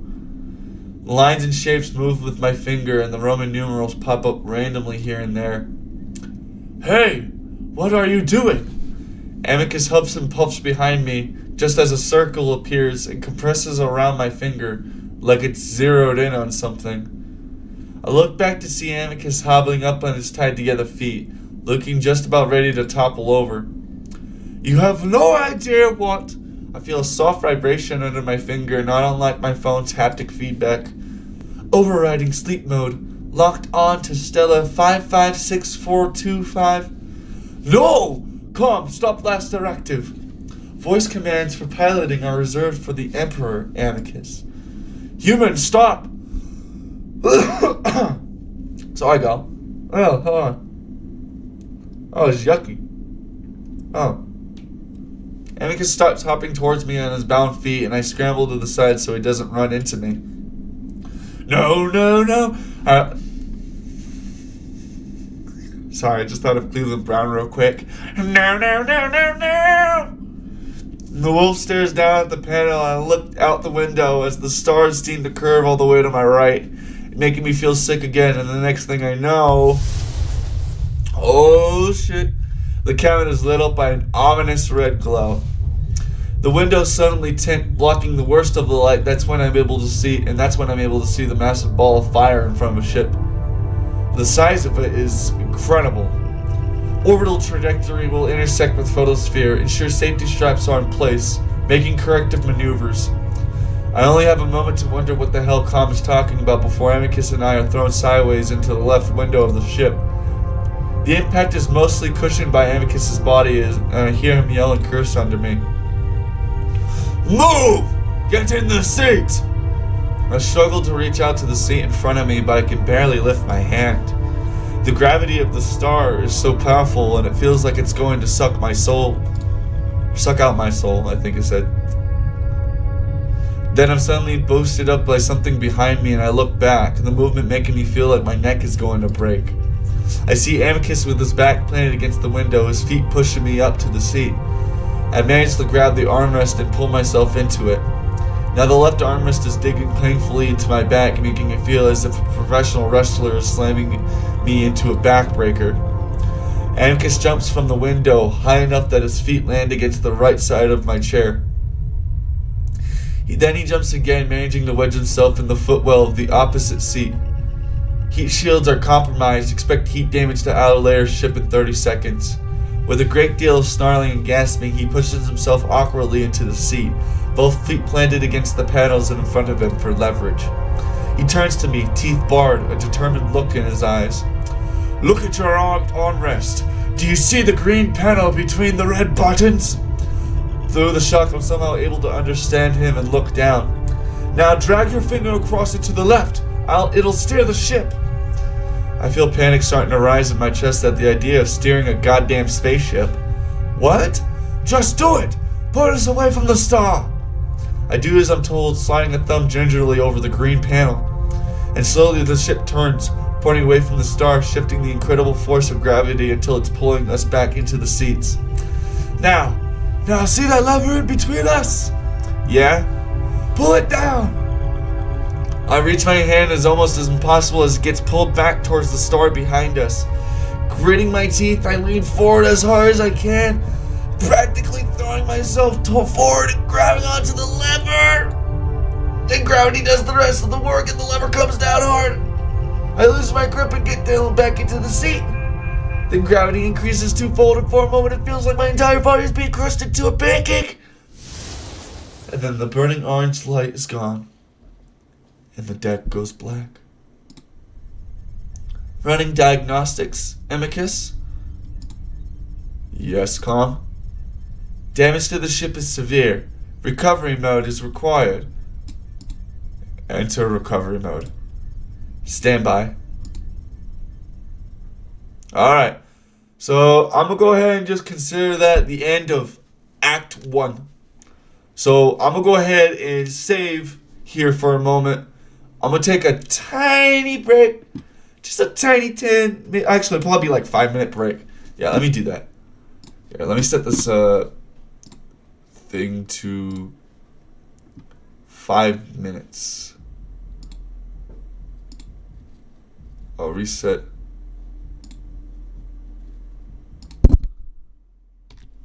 Okay, save. Okay. So yeah, I'm gonna go ahead and take a break for just a little bit. I'm gonna go ahead and breathe, because obviously the mask takes up a lot of fucking, like, my face and shit. It's really uncomfortable. My nose has been being pushed in the whole time. So I'm gonna go ahead and take a second. You guys just enjoy some more schlap music for the next, I'd say give it 5 minutes. Hold on 1 second. Let me go to studio mode. And then stream starting. Let's go get this timer. Copy. And then stream BRB. Paste.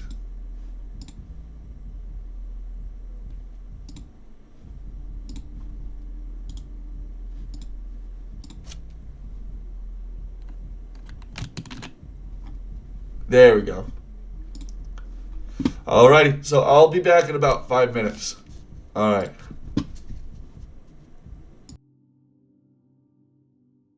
Knowing when loved ones are near, it's the most wonderful time. Yes, the most wonderful time.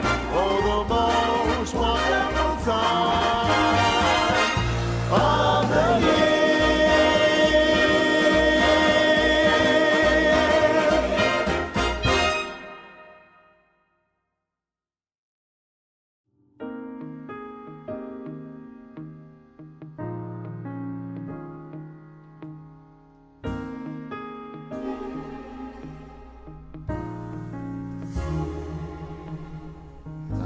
Have yourself a merry little Christmas. Let your heart be light. From now on, our troubles will be out of sight.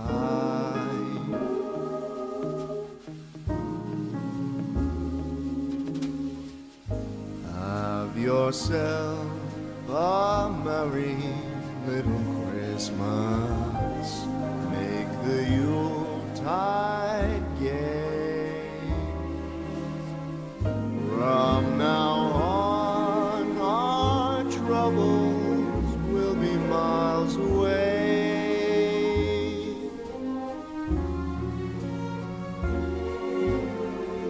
Here we are as in olden days, happy golden days of yore.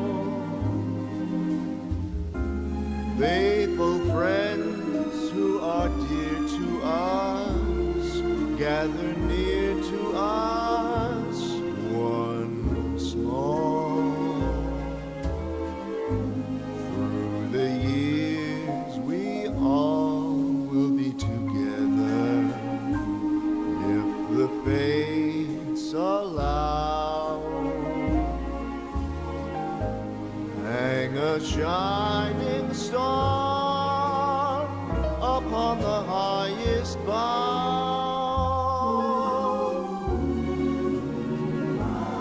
and have yourself a merry little Christmas now.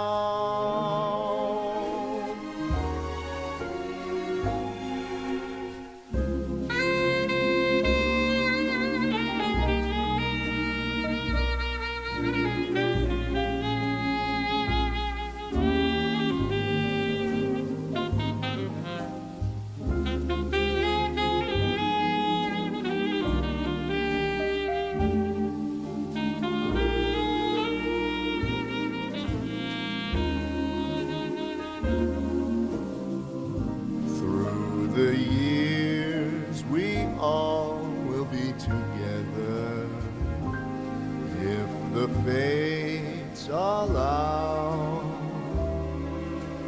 Hang a shining star upon the highest bough,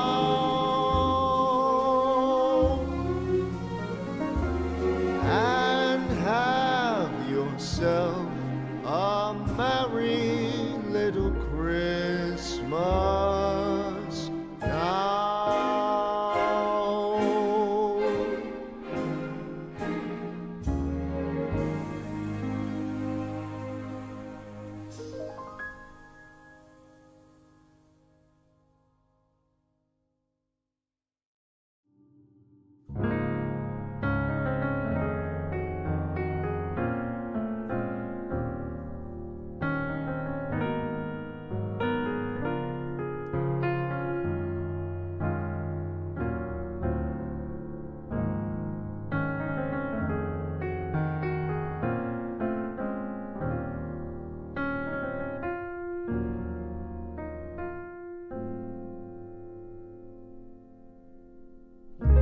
Chestnuts roasting on an open fire.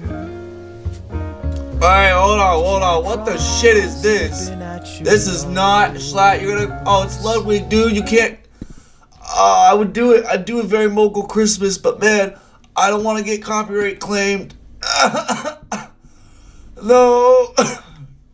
Ludwig, I love you too. I'm gonna like the video. Oh shit. Okay, hold on. I gotta get my mask back on. God, I've just put some nuggies in the oven. Some KFC nuggets. Hold on, let me put my mask back on before I switch back. Oh, I know, I'm 13 seconds late. Trust me, I don't give a shit. You guys can hear me just fine. Okay. Alright. You guys still hear the game? I think you can hear the game a little bit. Okay.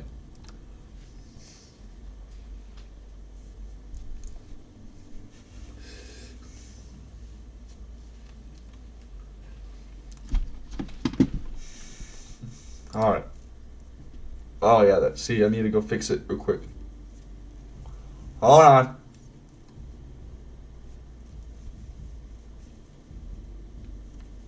It just looks like shit. So I'm trying to just like readjust it, get back to the game, doing what I need to do. Okay. Nope. Come on, you fucking dick ass mask.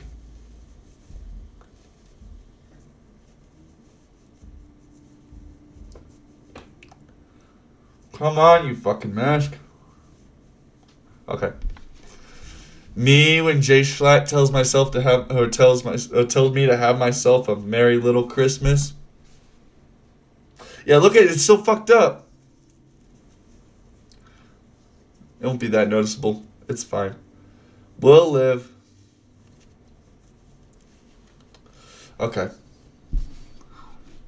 Let's get back to the game. Okay. Alright.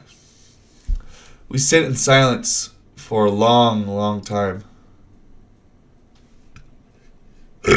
So I need to burp. I lean against the seat with both feet drawn up to my chest, feeling numb and shaky. I also feel stupid, embarrassed, and kinda guilty. On one hand, I nearly got us both killed. But on the other hand, this crazy alien almost killed me by bringing me here in the first place. At least it feels that way.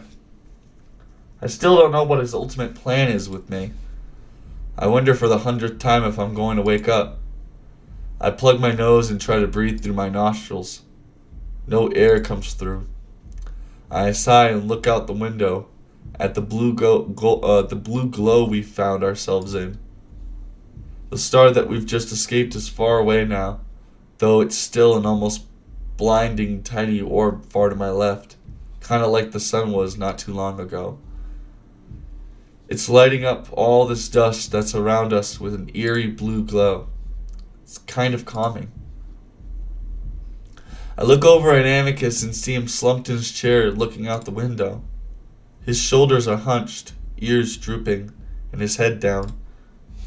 He's on the edge of his seat because his arms are still tied behind his back, forcing him to lean forward a bit.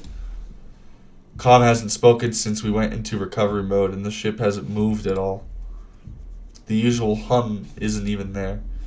It's like everything is turned off. I finally decide to break the silence. Amicus? I see his ears flick, but he keeps his head down, not even looking at me. I swallow, then try again. Amicus? I see his shoulders rise and fall into a deep sigh, but he keeps silent. I'm about to just give up and slump back in my seat when he suddenly responds. What? What's happening? The wolf turns to glare at me. What do you mean what's happening? You broke the ship. He turns away and continues to sulk. I feel a little anger in that I realize that this alien isn't alien at all. He's acting just like an upset human kid that didn't get his way. It makes me a little less afraid of him. Excuse me? Do I have to go through the list of shit that you did to me? Amicus turns to me again, and I can almost see his mind working to think of some sort of comeback. Well, I think you topped it by nearly throwing us into a star, human. You shouldn't have kidnapped me in the first place, wolf. I should be calling you a child since that's what you are. Well, this child outsmarted you, zapped you, and tied you up. I see him bristle, the hacks rising in his shoulders like a dog. You could have killed me! That setting is meant for creatures 3 times my size. How was I supposed to know? I don't know anything about what's going on. I told you what's going on. You really think I'm stupid, don't you? Amicus pounces and turns away again. I think you thought I was some stupid alien you could just take advantage of. I could tell you've been lying to me this whole time. Amicus flattens his ears even more, his shoulders bunching up. Is that what you and your people do? Kidnapping and lying to everyone you meet? Now his hackles really raise up and he turns on me fast. I try not to lean back. Despite the similarities, he's still a wolf, and those teeth are terrifying. I do not lie, The wolf's righteous indignation seems to deflate. The situation is too complicated for you to understand. I glare at him. Who's tied up again?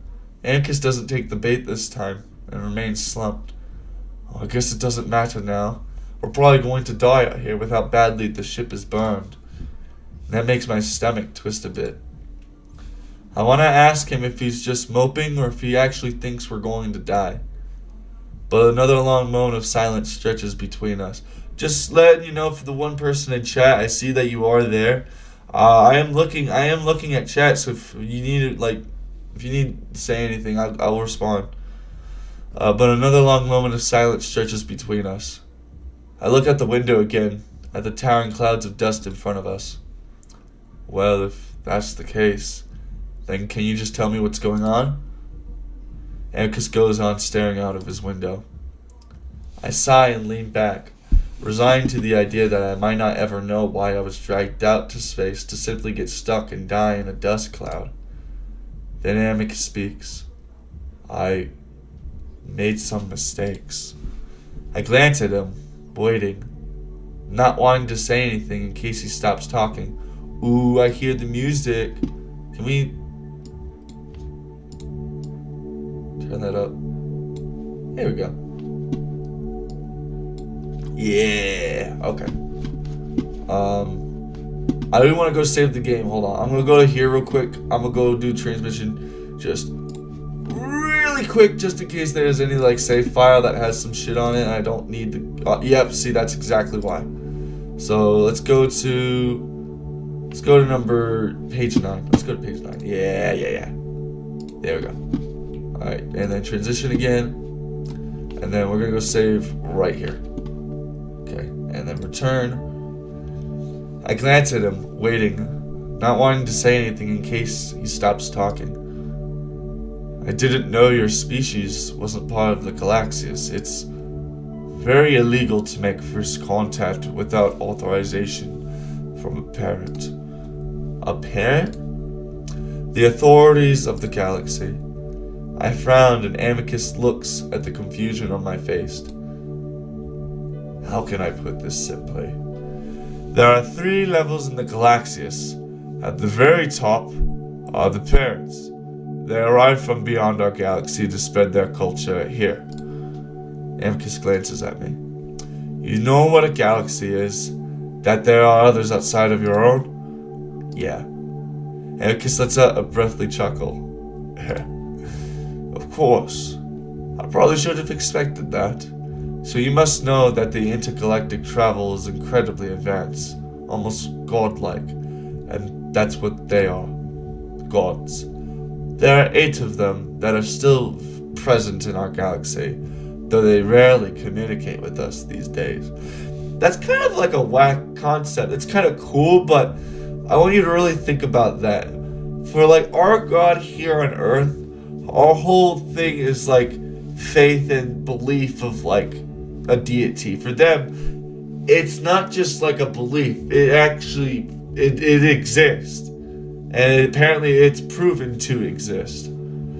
Because they have this shit that they didn't make. But then again, if you think about that, think about a God being real and like watching over you. You think like, is that something you'd want? Something like dictating your actions in the way that, you know, shit just happens and shit? It's kind of unnerving a little bit. Just a little bit. Then there are the siblings. That's what my species is a part of. The galaxy was, yeah, we're basically all siblings as well. You know, all human beings, we're all the same. We're basically siblings. That's what my species is a part of. The galaxy was scoped out by the parents at the very start to find the most intelligent and capable species. They each selected one, and we were the ones chosen and uplifted by the Romanus. The note of pride in AMICUS's voice is obvious. From then on, it has been our mission to increase intelligence in promising species, and to teach them our philosophy and culture, to uplift. I try to make sense of that in terms I can understand. So you spread their culture from the parents. They're like your God and your species are like missionaries? AMICUS shrugs. Yeah, sort of like that. That doesn't sound so great. See, he knows! That doesn't sound so great. Especially when I compare it to things that have happened on Earth. Mass galactic assimilation. And I don't want to give out the impression I haven't played this game before. I have.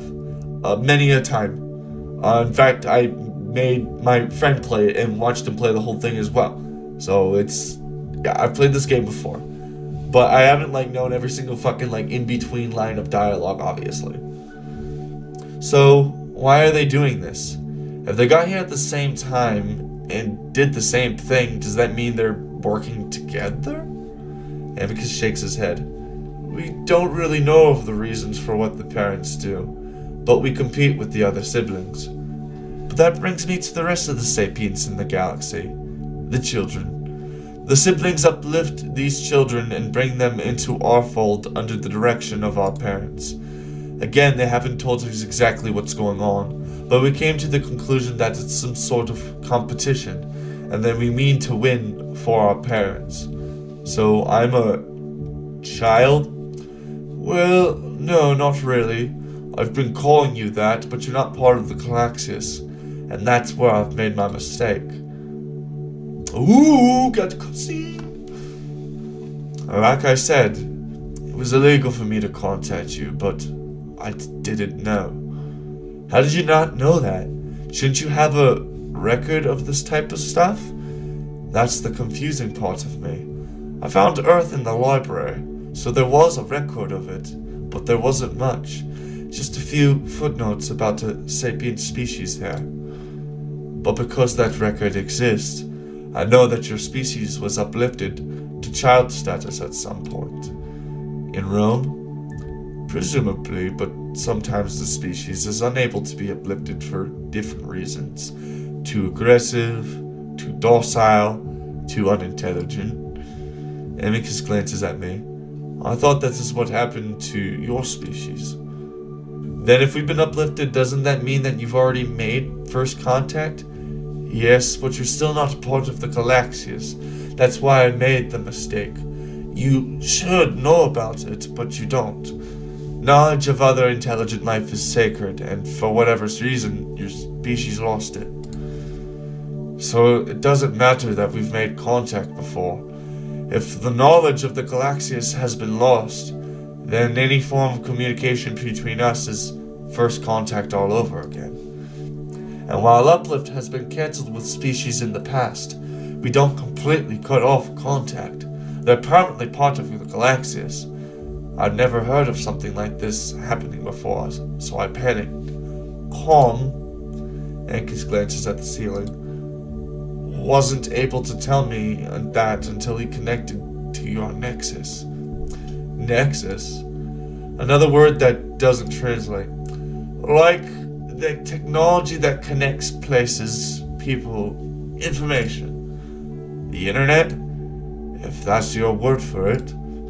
So, I try to understand everything I'm being told. Why didn't you just tell me all of this before you kidnapped me or knocked me out? I see Amicus's ears flatten and he looks away, clearly ashamed. I don't know. I didn't fully understand the intelligence of your species yet. I thought I could just lead you to believe things. I don't say anything, and Amicus shifts uncomfortably. Leaving you on Earth after you saw me, you might have gone to the authorities on your planet with that knowledge, which might have led to a monitor being alerted. Amicus answers my question before I can ask it. Monitors are basically the ears and eyes of the parents. They monitor the galaxy. And what happens if they're alerted? Amicus sighs deeply. I don't know. It hasn't happened in a long time, and I don't think anyone has ever broken this particular law. It's one of the most important laws we're supposed to follow. Knowing I'd broken it, Amicus pauses. Scared you? Amicus shakes his head, but doesn't say anything. I try to piece all of this together in my head. So then you panicked and kidnapped me? It was either that or kill you, or leave you and hope for the best. But that was a risk I felt I couldn't take at the time. Amicus seems to shrink in his seat. And I guess I just didn't want to tell you because I knew I'd disrupted your life in a terrible way. I thought I might have made you be able to make you forget and want you to stay with me if you saw my home. But why? Why did you do it in the first place? What do you want from me? Amicus looks at me for a long while, probably debating on how much to tell me. Then he turns away. I needed a pet. Excuse me? Amicus shrinks up even more in his chair. It's a very long story. I glare at the back of his head. Well, if we're gonna be here for a while, then I have time. What was that? Ah! Amicus goes on staring out the window. My father was the Emperor. The throne was mine to take, but my brother has challenged me. So now we're both competing for it. Amicus looks at me out of the corner of his eye for my reaction. His expression tells me I should be impressed, but learning he might be an influential figure amongst his people doesn't really seem too crazy after the events of the past day or so. And getting a pet will help you how? My brother has one, a sibling species, which means that his pet is on the same level of a hierarchy as us. I frown. Oh, and that's unusual? Definitely. It shouldn't even be legal, but somehow he negotiated it. They signed a contract and everything. I shake my head. So what does having a pet do? Amicus shrugs. It's a good status symbol to have.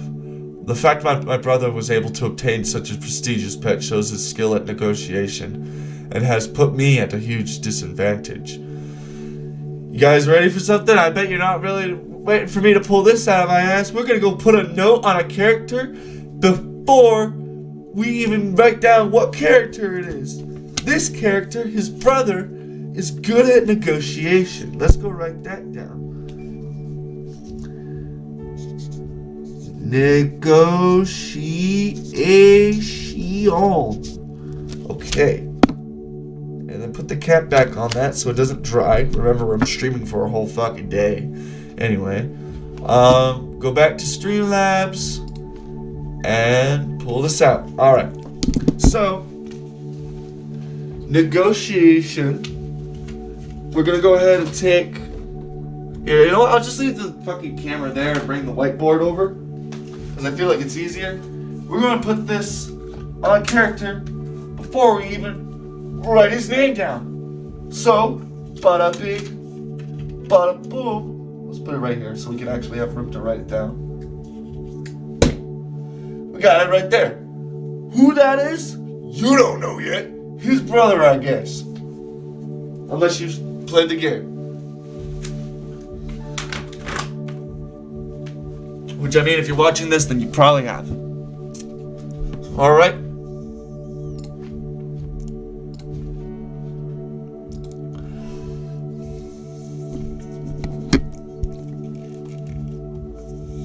Alrighty. I needed to do something even more grand to impress my father's advisor. He's the one that will choose between us. By kidnapping me? Amicus growls. I wasn't part of the plan. I thought you'd know what I was and be amazed that a wolf had come back to your species. I was going to make a deal with you, like my brother did with his pet. I wanted a sapient that no one had seen in a long time. So that's why I'm here. To be used as some pawn in some power struggle in some alien empire far away. So why can't you take me back? What if I promise not to say anything? I would take you back if I could. I realize now that that would have been the better option, but I can't. Why not? First of all, the ship might be damaged beyond repair. Secondly, there isn't enough power to get back. Earth was on the outer reaches of how far I could travel. I need the rest to return home. I managed to stop myself from telling the wolf that this is all of his fault and shouldn't be my problem at all. Well, can we get more power when we get to your home and then go back to Earth? No, it's a type of power that the parents produce. We're not able to harness it. Yet. So get more from them, from wherever you got the power in the first place. Amicus leans his head against the headrest. All parents authorizes and distributes it, and for whatever reason they've stopped supplying it when we lost our emperor. I feel myself growing more and more frustrated. Then how the hell are you using it now? A moment of silence goes by. This was my father's ship. Only the emperor has constant access to the technology and I borrowed it to get to you. I glare at him. You mean stole it? You know, you're pretty dishonest for someone who says they never lie. See, you want me to go put dishonest down? But it's only a character trait in this moment. Like you'll see later on in the game. Another soft, rumbling growl from him. Times are desperate. Ask your dad to take me back then. If you didn't gather from earlier, he's dead. No one has access to it right now. I'm just using up what was left. I stare at Amicus for a while, words failing me. Listen, I didn't want to do all those things I did to you. I'm protecting us both. I laugh. Oh, really? Yes. I was planning to bring you to the palace to live a good life and forget your old one. Then when you started asking those questions, I realized your intelligence is much higher than I thought it would be. Then Kant thought you might attack me. I made mistakes. Amicus lets out another huge sigh and slumps in the seat, looking away. Several minutes go by in silence, both of us staring out in the eerie blue. So what now? What are your plans? Amicus is the one to laugh this time. Get out of these bonds if you'd let me. I look at him incredulously. Amicus sighs. Listen, you have no idea how to handle this ship. I can at least run diagnostics to see what we can do about this. What's to stop you from knocking me out again? If you don't attack me or hit me with the Nervo again, then I won't have to. I look to my left armrest and pick up the little taser device. This? Amicus eyes it uneasily. Yeah. How can I trust you after everything that's happened? I give you my word. I frown. And you could go back on it just as easily. I would never do that. I don't make promises lightly, Morris. I forgot I'm Morris. Not Marco. Amicus is so indignant that I actually believe him. Or he's just a really good actor. Either way, I'm going to have to let him go at some point, especially if we really can't get back to Earth. So I make my decision. If I let you go, you have to find a way to get me back to Earth. Amicus thinks for a moment. I can do that if I become Emperor. And how long will that take? Amicus shrugs. A few months if all goes well. With your help it could be even faster. You're very clever. More intelligent than wolves I know even. Months? My parents are probably freaking out by now. School starts in a few weeks. All these things seem so distant now. Amicus frowns. I'm sorry, but I can't do anything. I need to be an emperor to even talk to the parents. I think. But again, I don't have many options. I look Amicus in the eye. You promise? You have my word. For a moment I sit there, contemplating. Then I sit up straight. Alright, stand up. Amicus perks up and then hops to his bound feet, almost falling over. I'm sure to place the Nervo close by behind me just in case. A few minutes later and the wolf is free. We both regard each other warily for a few moments before Amicus finally sighs. Listen, I have no reason to incapacitate you now that you know everything. But if it makes you feel better, you can hang on to the Nervo until we get to Adastra. That a fair exchange? I look back at the little device. While I have little reason to trust Amicus, the wolf has virtually no reason to trust me. If I didn't trust Amicus... Come here, you little bitch. If I didn't trust Amicus, would I have him just right beside me the whole time? He's been sitting there this whole week waiting for this event. And I realize now, because of the way I put the webcam, he's not even in the webcam half the time. So fuck it. He's gonna go chill on my lap now. Because I feel like it. Because I say so. Sorry, buddy. Hold on. Let's put your fucking Bruce back to normal. Your Tide Pod. Come on. Your Brooch. That's what it's called. Yeah. Anyway. I consider it, then shake my head. Can we put it away somewhere?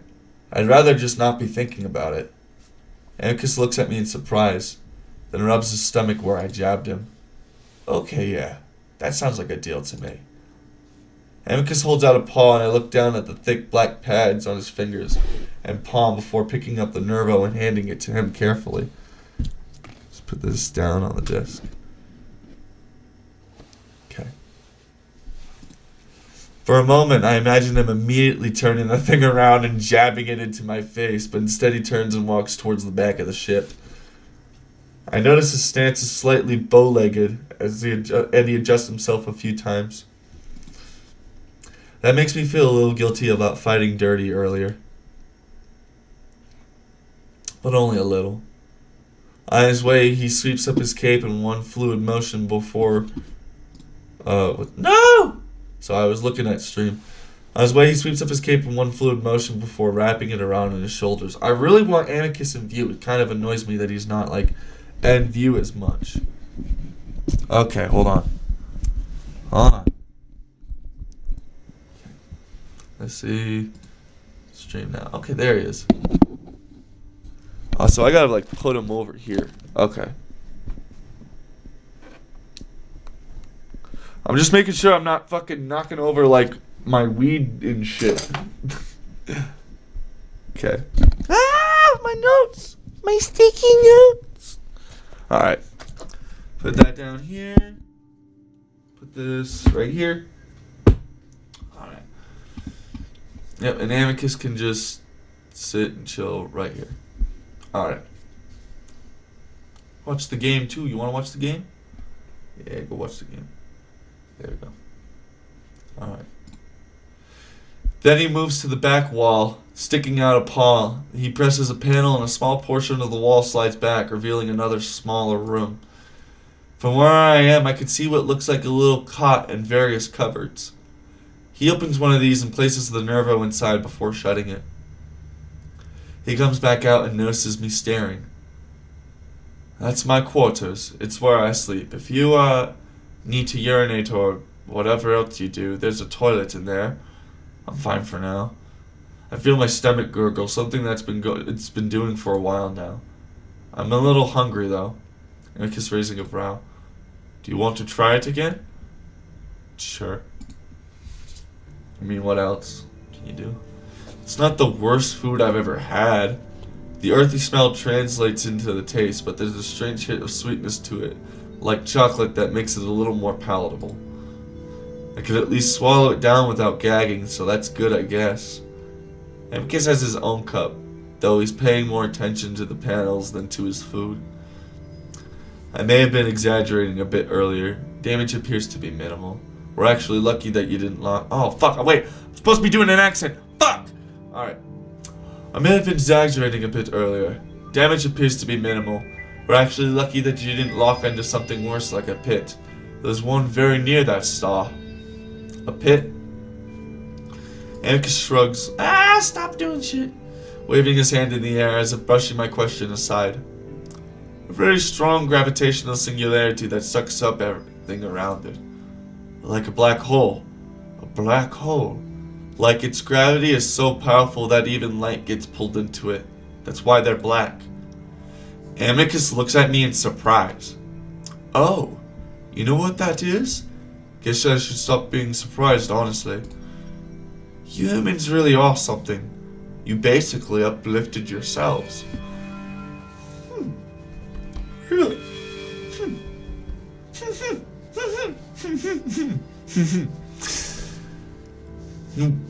We're pretty good at that. I shrug. We touched on it in my Astronomy 101 class. I don't know much about them. But the fact that your species have found out about them in the first place. Anyway, Amicus presses a button before suddenly the hum of the ship comes back to life. It breathes back to life. Systems back online. And Amicus pulls the lever and suddenly the blue disappears and the windows are filled with warping stars again. I immediately look away, feeling the chocolate mud start to work its way up my throat. We were actually almost to Adastra when you took control. Amicus rubs the side of his neck, wincing as he stretches it out. Should be there fairly soon. What is this? I wave my hand at the window, not looking. The bending light? It's the stretch drive. Basically, space is being shortened ahead of us. Amicus puts his paw close together in front of himself and stretched out behind us. Amicus, we're literally going at light speed. I don't really know how it works. Only the parents can build this kind of tech, and it's the only way I could get to Earth, or anywhere outside our star system, really. They've even figured out a way to make time stand still around us when we travel. Otherwise, way too much time would have passed back home. I'm starting to get a picture of how powerful these parents actually are, being capable of warping space and time to their will. So, how much more time? Arriving at Stella Vita. And just like that, the stars become still again. Amicus grins. Welcome to Adastra, Morris. We're finally here. We have finally arrived. And we're gonna be here for like a whole fucking day now. That's great. Oh shit. Alright. I look out the window to see a large... We're here, buddy. We're home. We're home, buddy. How do you like that? High five. Yeah. Fuck. This shit is gonna... Woo! Alright. I look out the window and see a large green and blue sphere shimmer below me. Beyond it there's another globe, this one chalky and gray.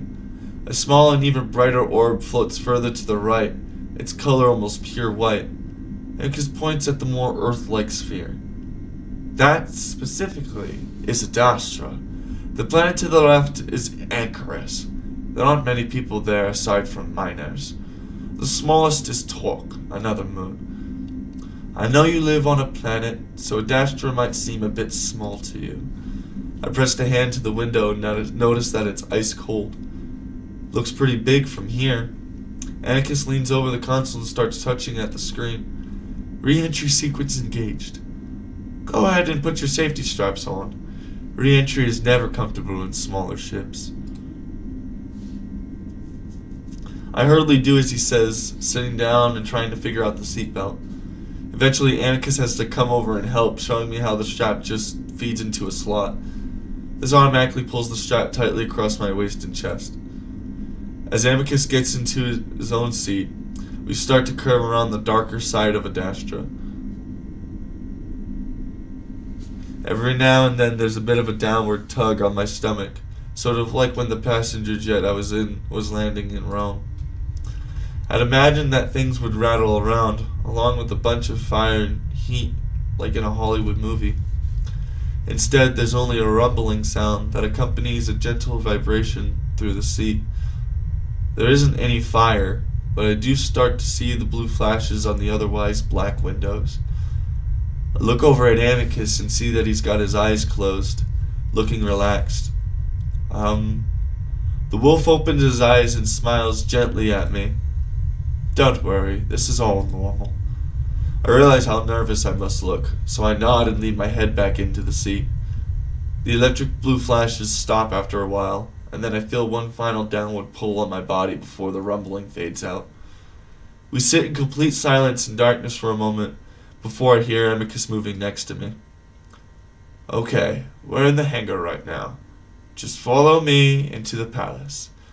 Amicus gets up, but the ship stays dark. So does the hangar. Okay, why aren't there any lights? Everyone's probably asleep. I don't want to wake them up.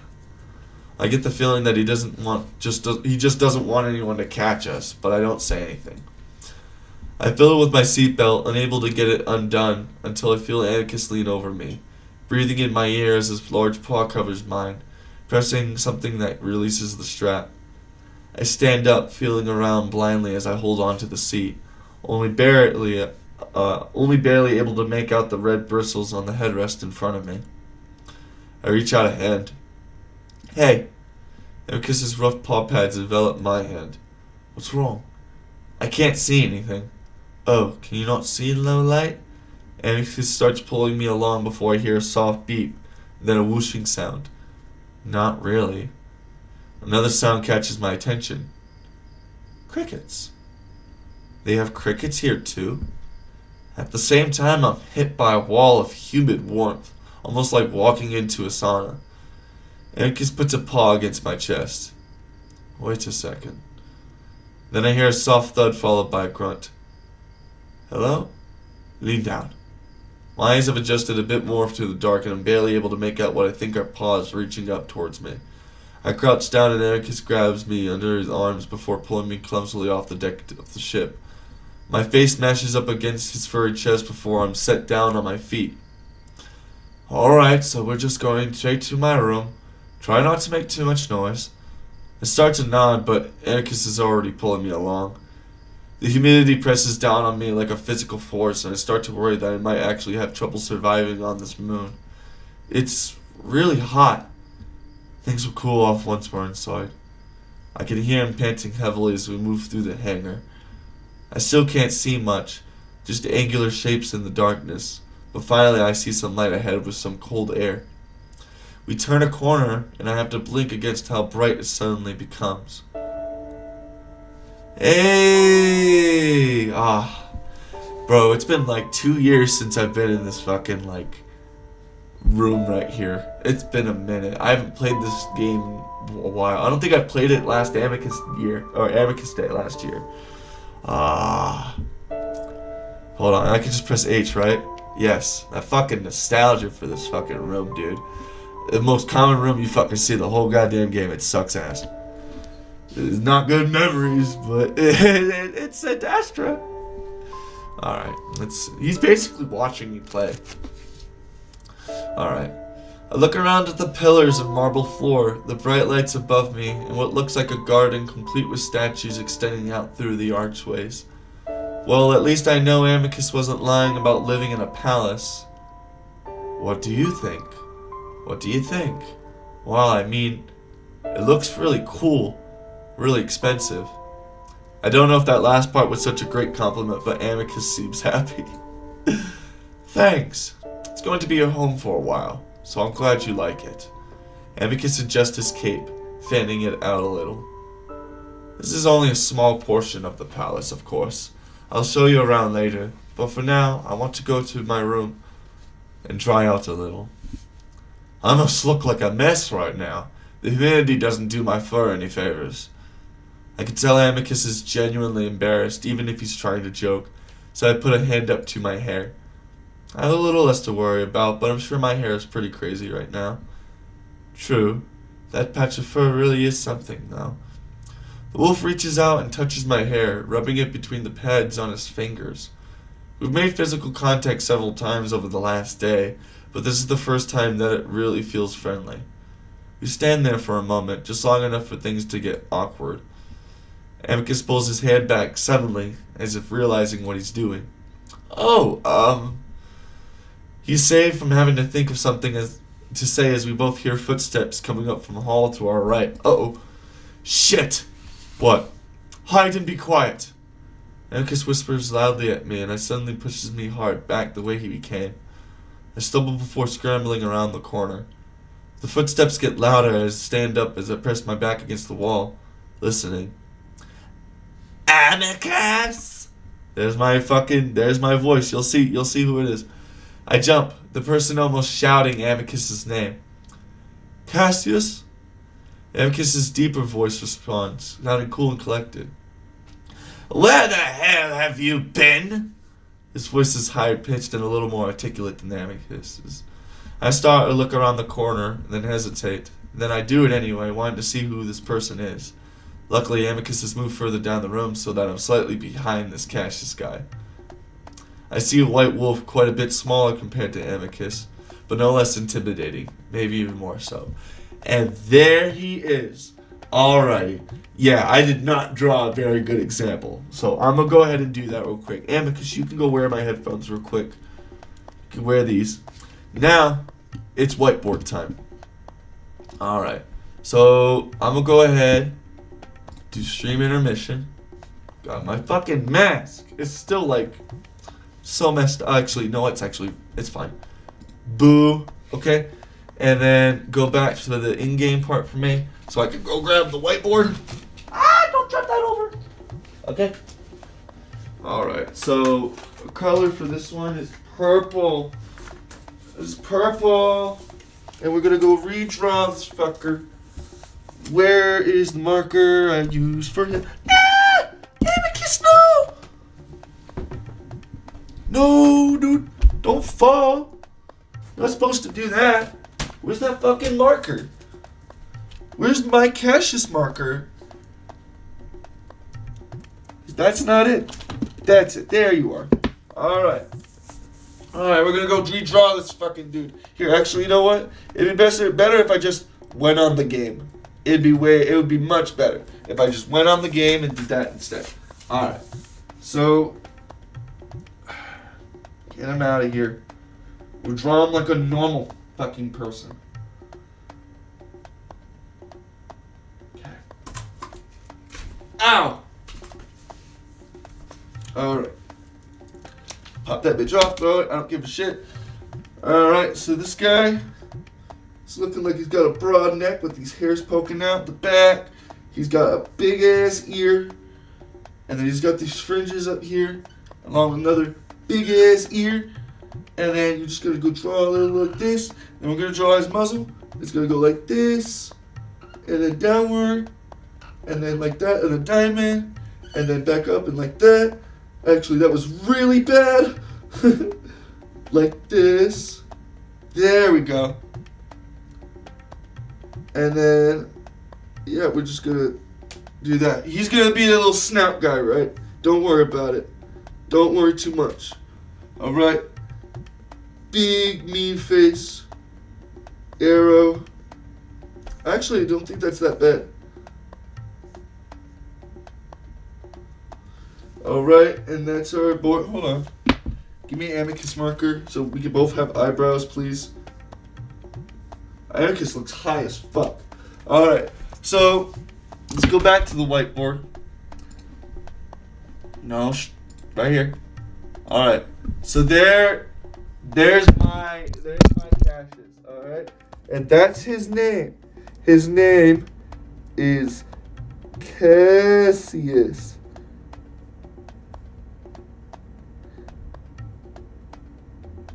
Wow, this is really impressive for like upside down. Cassius. Okay? And the only thing we know about him is that he's a good negotiator. That's what we know. Alright, so we're gonna put the marker back on and shit. And we're gonna put this back on the wall. And then these other two will be revealed. And then once the other one is revealed, we're going to go draw them too. I can't save the gender. But we'll get back to that here in a few. Alright. Make sure this shit doesn't fall over. I mean, that would be a clip, but like... No, actually, that would be a clip. Alright, go back to in-game. Transition. Alrighty. And we are back. I can tell by his demeanor that he's probably not a fun person to be around.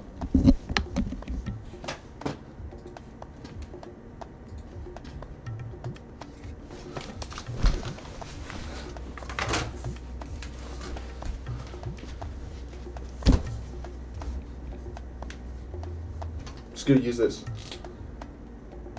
Not fun.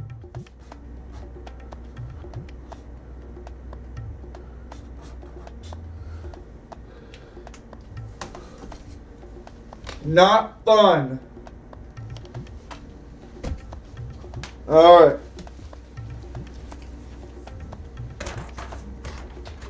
He looks so fucking stupid. I'll have to take an image after this for fucking Twitter. But he looks so bad. It's just like my house. Okay. Alright, let's go back. I was out hunting. Is something wrong? Oh, what happened to my mic? It fell on the fucking ground. Anyway. No. Go back. Alright. I was out hunting. Is something wrong? Hunting? For 2 days? Is that a joke? Was it that long? Yes! You were supposed to make a speech in Lux yesterday. How many times did we remind you of it? Cassius suddenly takes a deep breath. Really, Amicus? You seem to expect everyone to cover up for your mistakes. I can't comprehend how you could have forgotten. I lost track of time. That's not an excuse. How do you expect to become emperor if you act this way? Amicus growls. Don't even pretend, Cass. You're probably happy I missed it. That's ridiculous, Amicus. I only want what's best for the Empire.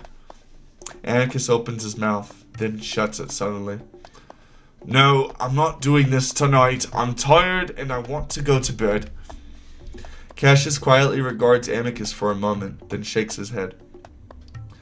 Well, Virginia went in your stead, so you could have her to thank when she returns. She's better at that sort of thing anyway. The point was to show Lux that the next possible emperor stands in solidarity to them. Sending your sister is not a good look. Well, walking around in undergarments doesn't look good either.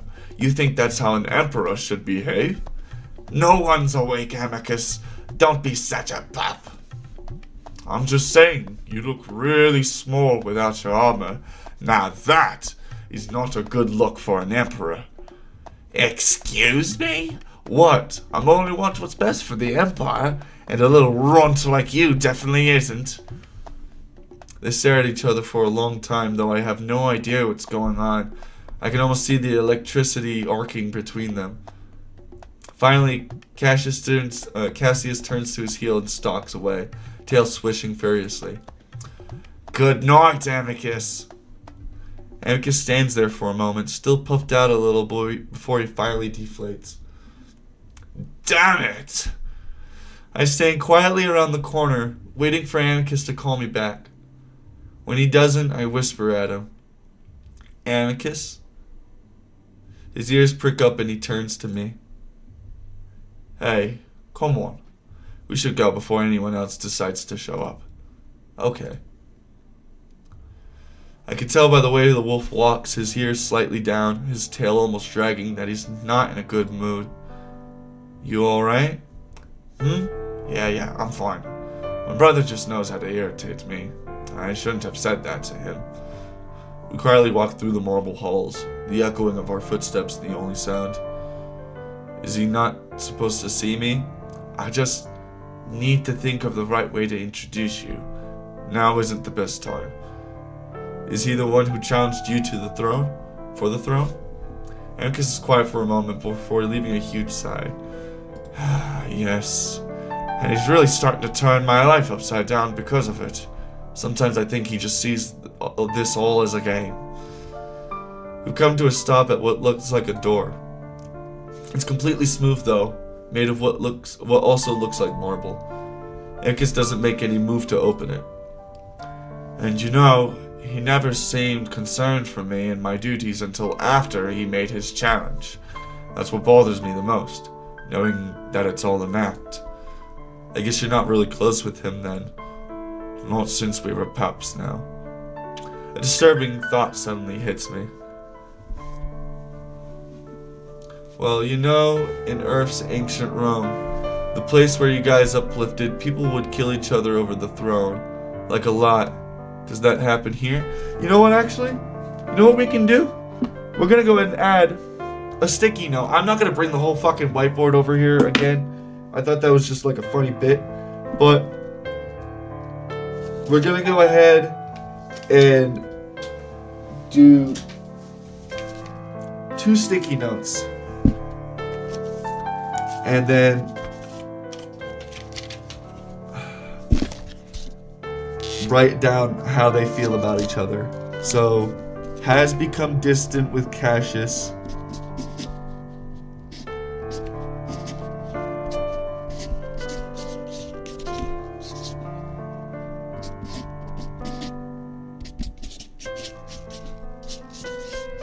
From Cassius. Cassius or Cassius? I don't know. I think it's Cassius. Has become distant from Cassius. And then this other note is going to be the same note, but just says, has become distant from Amicus. Has become distant from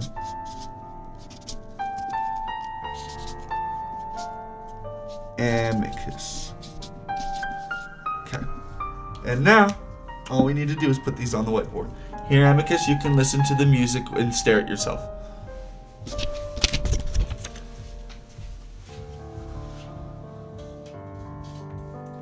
Okay. There we go. Why does it say calcium? It says calcium! Just write the S normally, that's it. Ah, fuck it, I don't care.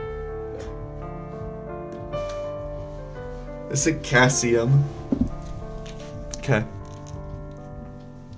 Alright.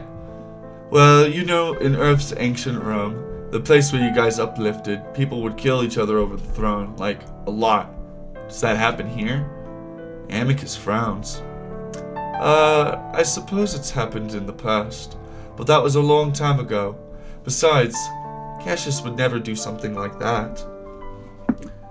Amicus sticks out his paw and presses it to a black square on the wall. The door slides open without a sound. I feel a rush of cool air come out of the room, and Amicus lets out a happy sigh as he steps inside. Ah, that's much better. My dad's advisor keeps the climate way too hot in the rest of the palace. I follow the wolf inside and look around.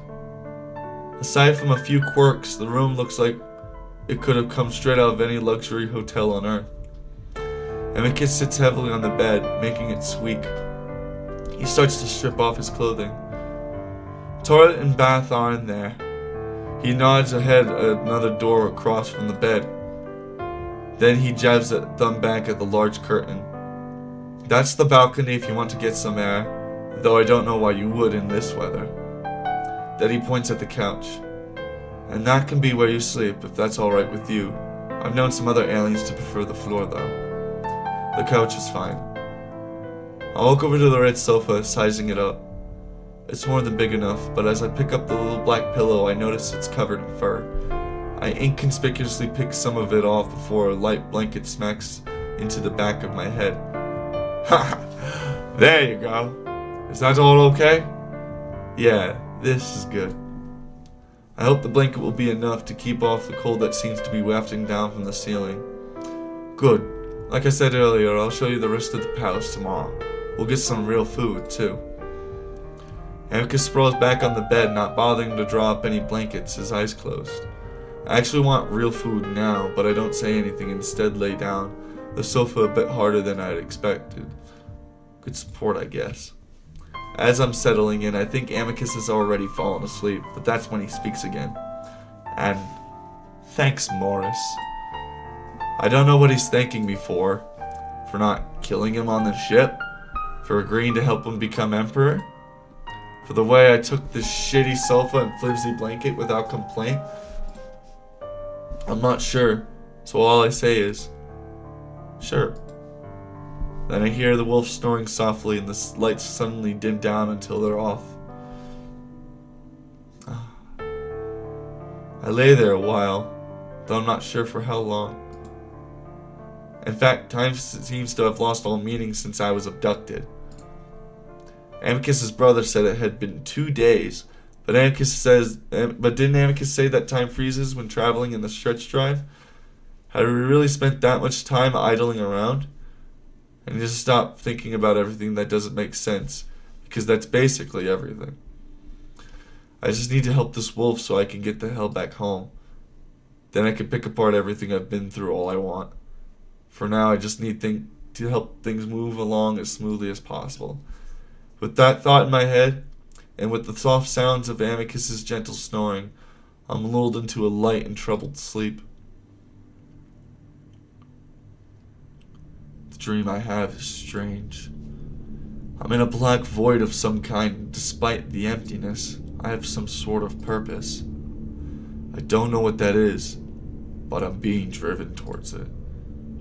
It's not a good dream. It's a borderline nightmare.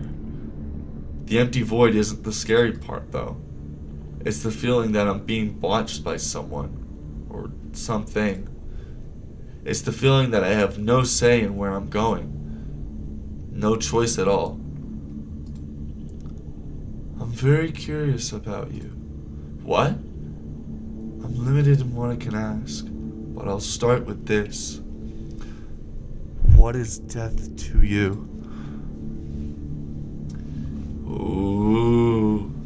So, for people who haven't played this game is very linear, so you barely get any choices.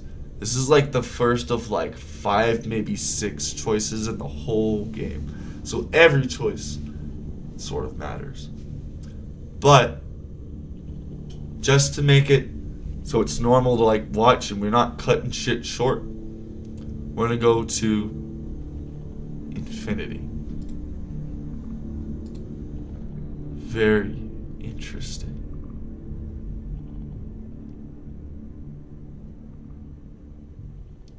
Sometime just before I fully awake, I hear something moving around behind me, followed by a mumbled voice, then a soft padding sound that fades out after a few moments. I wonder if one of my flatmates just arrived and looked into my room for some reason. As I shift around, I found out how weirdly firm the bed I'm laying on is. My bed was softer than this when I got into it. And where are the sheets? It wasn't a dream, dude! It wasn't a dream, Morris. I open my eyes and see a red, velvety surface in front of me. Then I turn over and see an unfamiliar ceiling with a gold square pattern above me. Oh yeah. I look over toward the bed where I expect to see AMICUS, but it's empty. I stare again at the ceiling for a while, letting the sudden realization that I'm still here wash over me. I go over everything that happened yesterday, my last shred of hope that I had been dreaming fading from my mind. I look over at AMICUS's bed again, wondering if he'd gone to the bathroom. I listen for a while, but I don't hear anything coming from the door across the bed. There's a muffled sound of what I assume birds chirping coming from behind the curtain. I slowly slide off the sofa, feeling the cold marble against my bare feet as I do. I shiver and decide to bring the blanket with me, wrapping it around my shoulders. I shuffle around the sofa and move to the side of the large curtain to pull it back just slightly. The air that comes through it's fresh and immediately reminds me of camping by a lake during summer camp. Look how nice that is. Isn't that the thumbnail? Yeah. That would make sense because ahead of me is what looks like a massive body of water that seems to come right up to the edge of the balcony. It's warm, but not nearly as humid as it was last night. Pink and orange light paints the clouds on the horizon, and for a moment I take in the sight. The hills and mountains to either side of the lake are covered in lush green trees. So is the little island a ways out to my left. In the distance, on the other side of the lake, is what looks like a city of some kind over here. It's hard to tell how big it is since it's a good ways away. But what I can tell, the buildings are massive, and the smaller structures that taper off to the side seem to stretch far off behind them. Dim lights from windows glitter in the distance, and I wonder if the city is full of wolves like Amicus and Cassius. Despite my situation, I kinda want to go see it. As I watch, I see a smart, dark, oval shape descend down toward the city, blinking blue and red lights. I have to smile and shake my head a little. I still want to go back to Earth, but this is undeniably amazing. I let the curtain slide shut finally and turn back to the room. So where did that big wolf go to? We're going to go find that out in just a few minutes here, because I'm actually going to go ahead and take another 5-minute break. So yeah, I will be back in just a few. Alrighty. Hold on one second. Let's go to the BRB screen. Alright, I will be right back. Damn. Oh my god, dude, I'm an hour late. Alright, no, I'm just joking. Hold on one second. Alright, we'll be right back.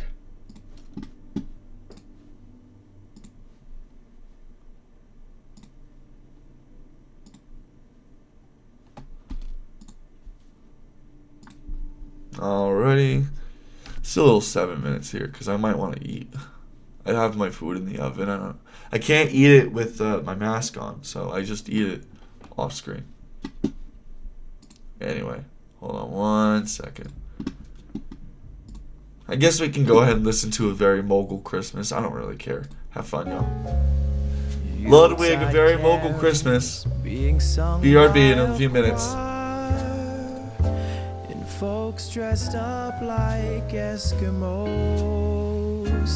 Everybody knows a turkey and some mistletoe help to make the season bright. Tiny tots with their eyes all aglow will find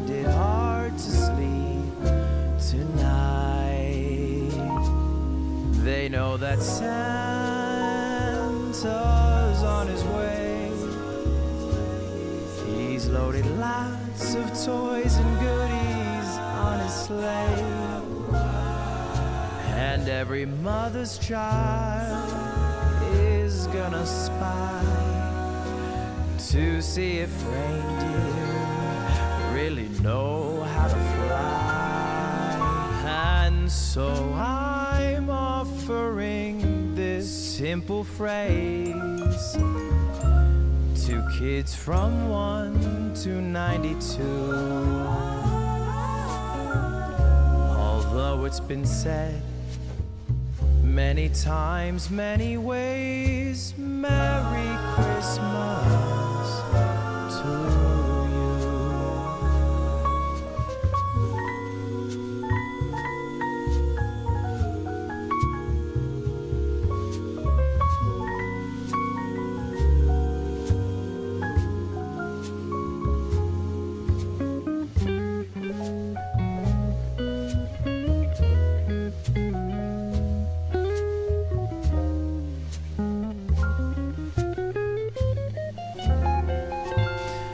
And so I'm offering this simple phrase to kids from 1 to 92. Although it's been said many times, many ways, Merry Christmas to you.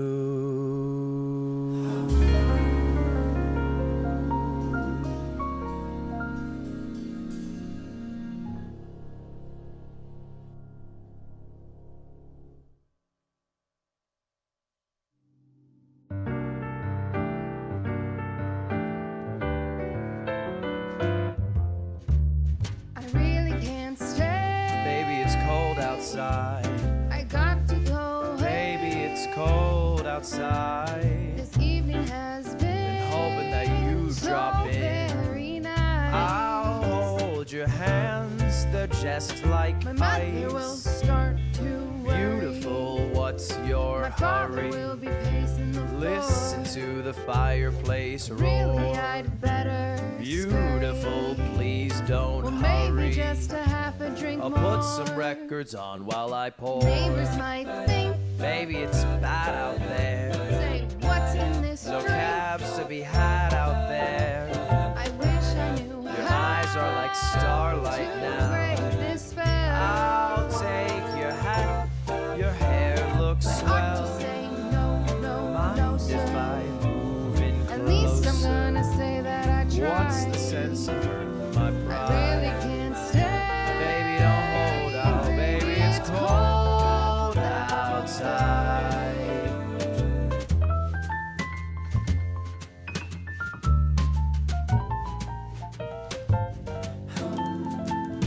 I simply must go. Baby, it's cold outside. The answer is no. But baby, it's cold This outside. welcome has How been lucky that you so dropped nice in. and warm. Look out the window at that My sister storm. will be suspicious. Gosh, your lips look My brother will delicious. be there at the door. Waves upon a tropical shore. My maiden's and mind is Ooh, vicious. your lips are Well, maybe delicious. just a cigarette more. Never such a blizzard before. Got to get home. Maybe you'd freeze out there. Say, lend me a coat. It's up to your knees out there. You've really been great. I feel when I touch your Don't hand. you see? How can you do this thing to There's me? bound to be talk tomorrow. Think of my lifelong At least there sorrow. will be plenty in If pie. you got pneumonia and I I, really can't stay. baby, it's cold. Baby, it's cold outside.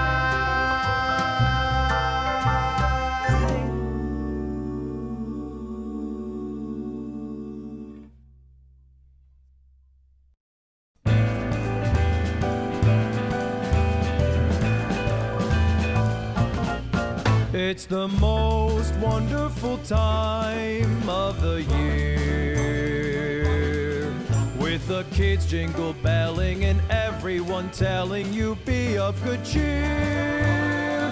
It's the most wonderful time of the year. It's the happiest season of all, with those holiday greetings and gay happy meetings when friends come to call. It's the happiest season of all. There'll be parties for hosting, marshmallows for toasting, and caroling out in the snow. There'll be scary ghost stories and tales of the glories of Christmases long, long ago. It's the most wonderful time of the year. There'll be much mistletoeing and hearts will be glowing when loved ones are near. It's the most wonderful time of the year.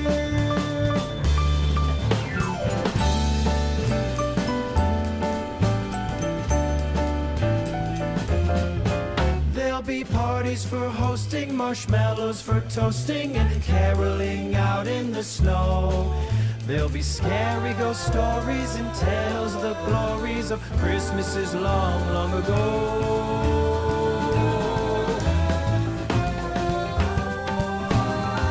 It's the most wonderful time of the year.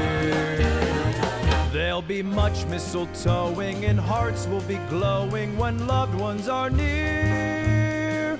It's the most wonderful time, yes, the most wonderful time, oh, the most wonderful time of the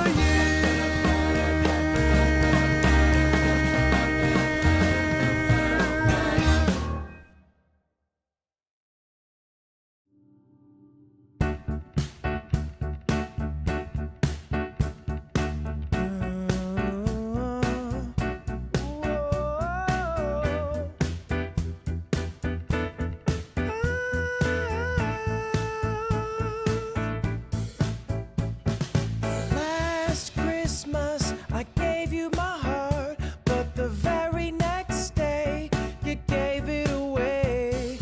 This year, to save me from tears, I'll give it to someone special. Last Christmas I gave you my heart, but the very next day you gave it away. This year, to save me from tears, I'll give it to someone special.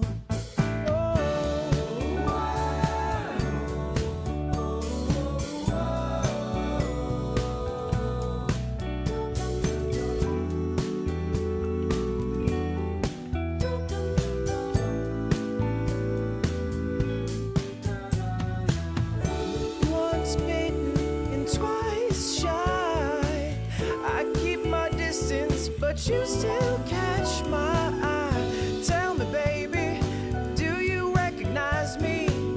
Well, it's been a year, it doesn't surprise me. I wrapped it up and sent it with a note saying I love you, I meant it. Now I know what a fool I've been, but if you kiss me now, I know you'd fool me again. Last Christmas I gave you my heart, but the very next day you gave it away. This year, to save me from tears, I'll give it to someone special. Last Christmas I gave you my heart, but the very next day you gave it away. This year, to save me from tears, I'll give it to someone special. Whoa. Whoa.